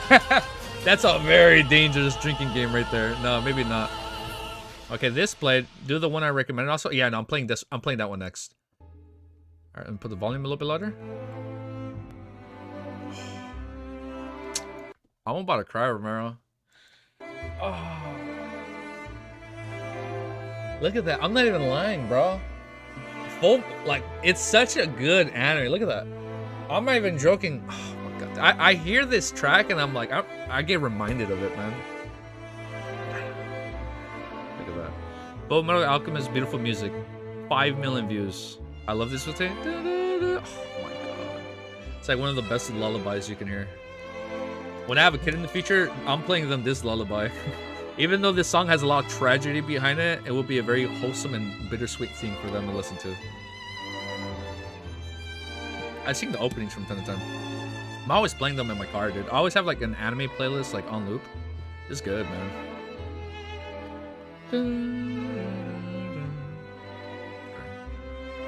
We'll let it play for like 30 more seconds. That way it's so we passed the 1 minute mark.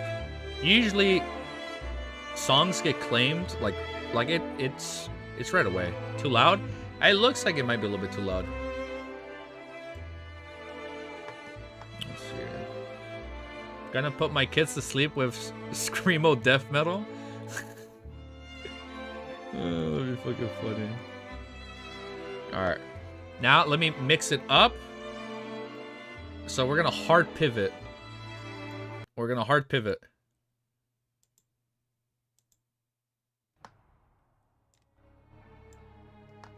Maybe not Gears of War.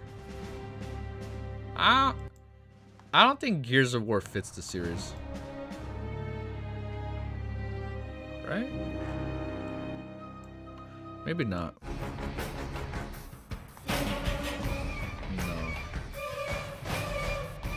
Definitely not. I don't think so.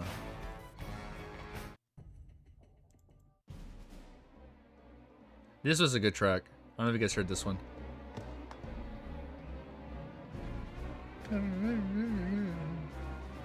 Here's a good part. I love anime Kantaritsu music so much, even though I can't understand it since it's in German. Oh, it's like German-based music? Okay.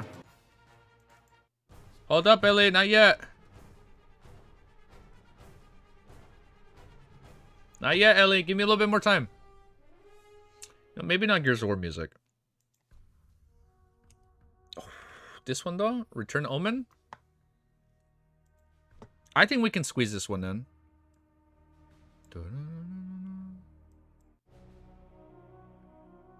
Maybe. You think, does this fit Lord of Mysteries?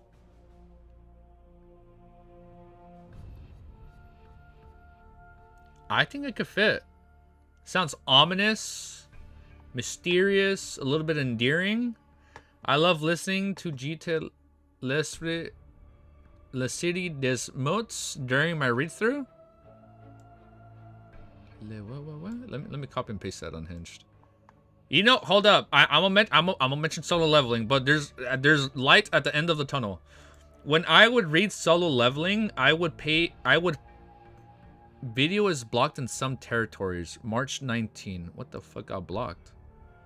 Played Death Stranding now because of music. Oh, but it's good now. Oh yeah, I muted that part. Yeah, that one was weird. When we need to do a music stream one day. Yeah, I kind of want to now. This is fun. I'm having fun just listening to music with you guys. Now, when I would read solo leveling weekly, I'd listen to the King's Avatar opening. It was so good. And it's kind of fitting that the studio behind King's Avatar is the one making the Lord of Mysteries anime. Or the Dunqua. I think that's really fucking cool.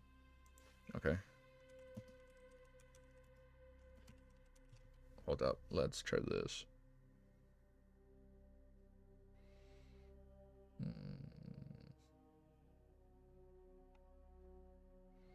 Hold up.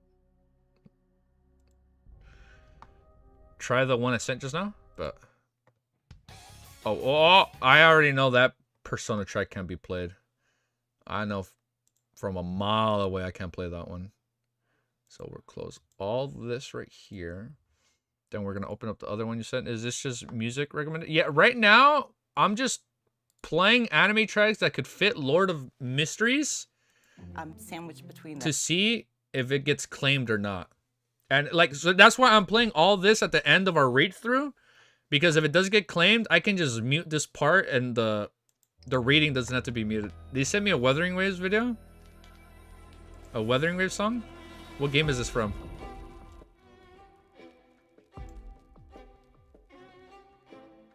Okay. It is Wuthering Waves, right? Okay. Okay. Okay. That sounds good. Without the I, it'd be a verb about... Alright, I think I'm gonna go. Alright, no, it's okay. You guys can head out. I'm not trying to keep you guys hostage. It's right. Because I am gonna end stream in a few minutes now.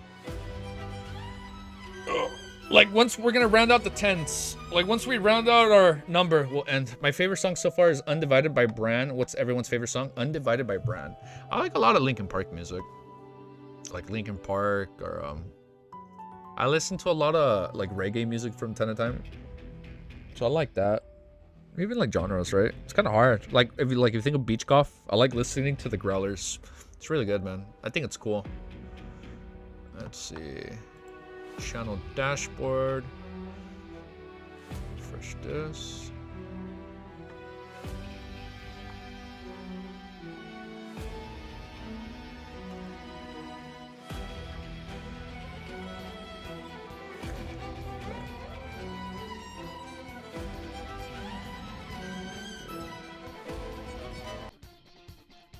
Can I? Life has changed does not fit this. This does not fit Lord of Mysteries. Right? No. But it's good music. No, I'm not gonna bother trying that one. P3 music does not fit Lord of Mysteries. There has to be more music from... I already have more music from Baldur's Gate. I added another one from Hollow Knight. There has to be some Square Enix music. I know some songs don't work, some do. Like, there's some songs... Can I play Grandma?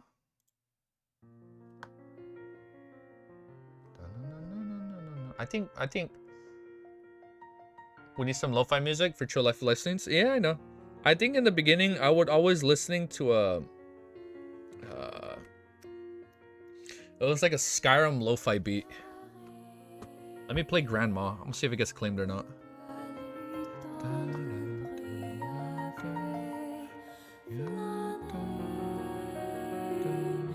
Let me put in the playlist for now.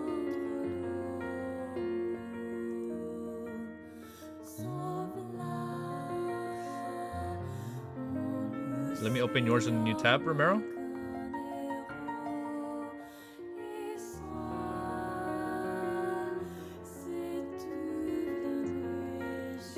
Let's close this.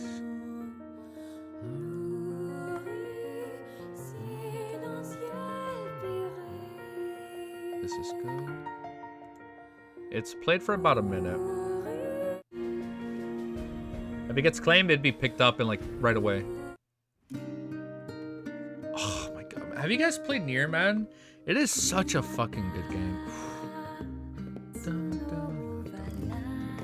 Please, YouTube. Please let me play this.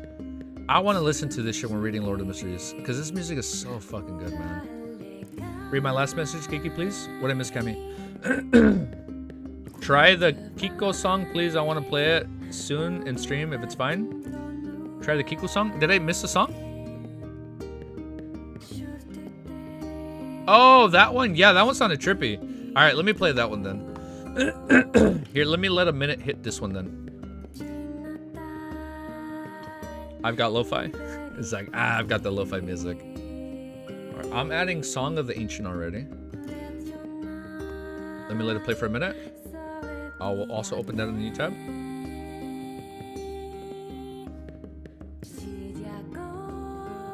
Okay. And two more Wuwa songs. Everyone is... Oh, wait. Hold up. I do not want to know what that is. Not interested, Lord of Mysteries. I am not interested in that Lord of Mysteries short. Get that shit out of here. It's probably a really good video. It had a lot of views, but I don't want to know. I'm touching that in a heartbeat. All right, I got those open. Let me go back here. Not gonna lie, Portuguese anime songs go crazy. They do? Okay. Don't hype me up now. Right, hold up. Let me just play two more Square Enix songs that could probably fit. I used to search for LOTM songs in incognito so I wouldn't get spoiled. Oh, okay. Yeah, so far I haven't looked up. Well, I mean, the one song we heard, yeah, it was not an incognito. Hold up. Just let this play a little bit more. We're gonna head out right now, Ellie. Wait for me, my beautiful daughter. I know, I got you. I'm gonna play them right now. I have them over here. I already have them paused and played. Let me hit loop.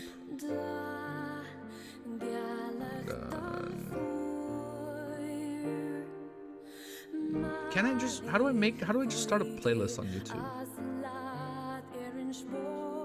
Or like where, oh, like play this one next.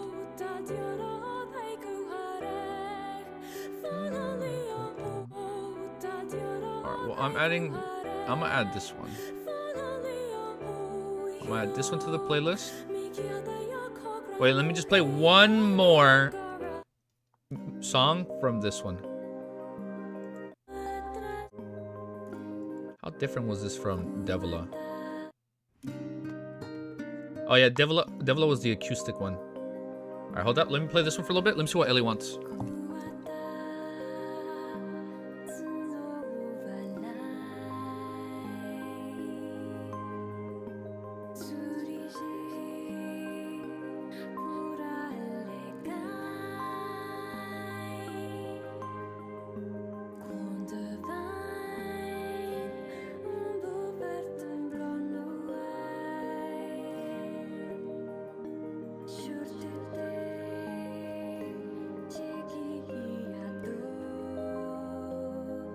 You got quiet already? Are you gonna head out? Alright, let me play just one more Wuthering Wave song before I end stream. Because I am gonna be out for a while. Romero, let Kiko first. I want it on stream soon if it's not picked up. Okay. Well, here, let me do this. I'm gonna come back later. I'm gonna just stream more gaming, play Monster Hunter, maybe a little bit of Limbo. And I'll play more of the tracks. I'll leave Romero stuff open. But here, yeah. I haven't played the Kikuo one yet. Let me just add this one to my playlist. Because I think Nier music fits really well. Okay.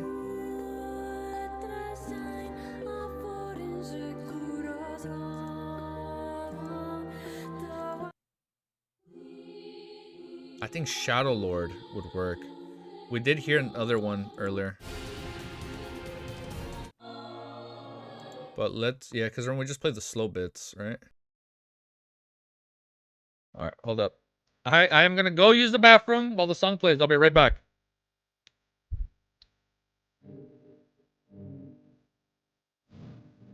I remember we played Shadow Lord. I remember we just played the calm part on loop. Alright, I'll be right back. It'll be a little loud.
Alright.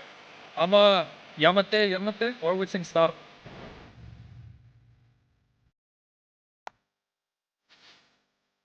Oh, the song is almost done playing. Okay. Alright, once this song finished playing in like 15 seconds, I'm gonna end stream. That's a little morbid, Zen. That's a little more. Sorry, and also, I haven't read your messages. My bad, Zen. Sorry, I haven't read your messages. I'm gonna go through them right now. Let's see.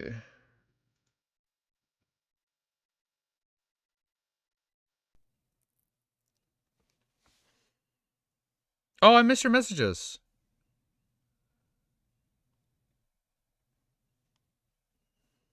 Did I miss it?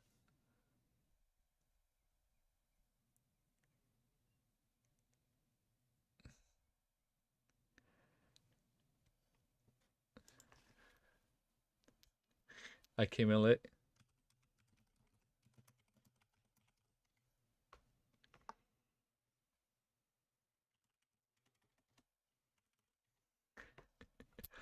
I mean, Zen is kind of right since the song is about a girl.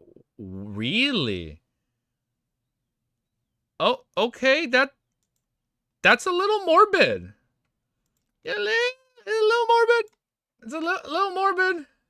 But that's cool. What did I miss? We're just going through tracks right now to see if they're safe for YouTube. Wait, let me play the upbeat part. I feel like that would be claimed. If it does get claimed, okay? Okay. I'm gonna leave my channel dashboard open.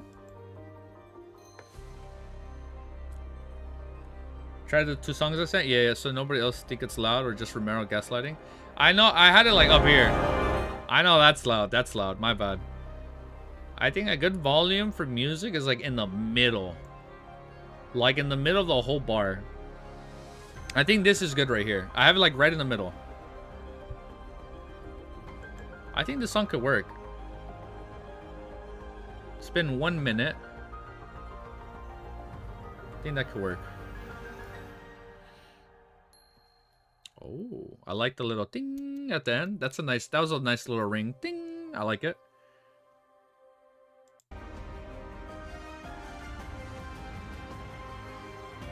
Okay, that could work. That could work.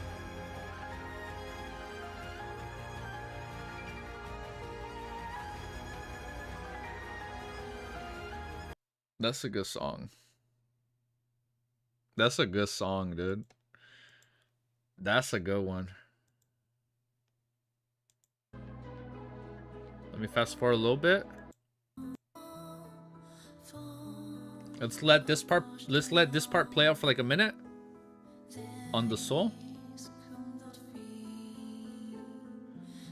I'm liking this one more right away, Romero.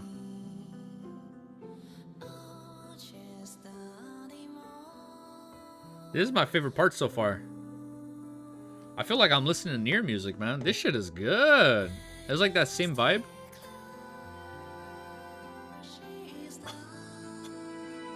Wow, that's good. That's a good song. Play it? Is like, play it, damn it. I know. Romero and Username is just a failed marriage, by the way. They are talking. I like the song. Alright, I'm gonna end it. Let me close my chat right here. I'll put you guys back up here. I think music should be in the background, but others disagree. This is alright, but some songs are louder than others. Yes. Yeah, I know, my bad. I was playing from different parts. Yeah, I know. Some parts were louder, some were lower. I know, yeah, that was me. Alright, let's do this. Yeah, like the volume in Discord was a lot louder than the volume on YouTube. Because I know on YouTube I can still adjust a little bit more. But I'm gonna end it. I agree as well, but using you always have music louder than SIDK. Some songs can be loud. Yeah, but it's okay. But so far, I'm liking this Wuthering Waves one on the Soul. This is not really good background music. This is more of a good song I want to share.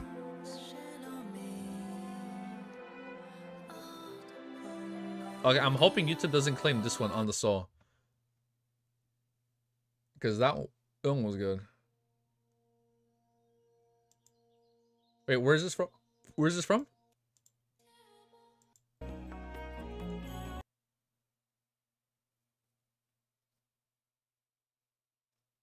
What is this?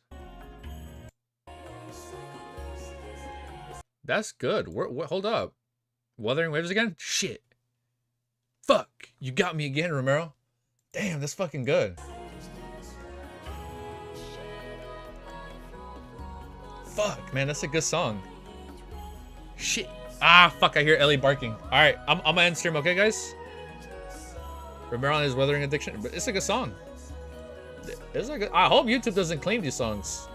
I mean, it should claim it quickly. I should know within an hour what gets picked up or what doesn't get picked up. But I'm gonna end stream right there, guys. Peace. I might come back later today. I'm gonna just be gaming more if I do stream in the next few hours. But it's just to game and like play more music, like play more video game soundtracks in the background and see what gets claimed or doesn't get claimed.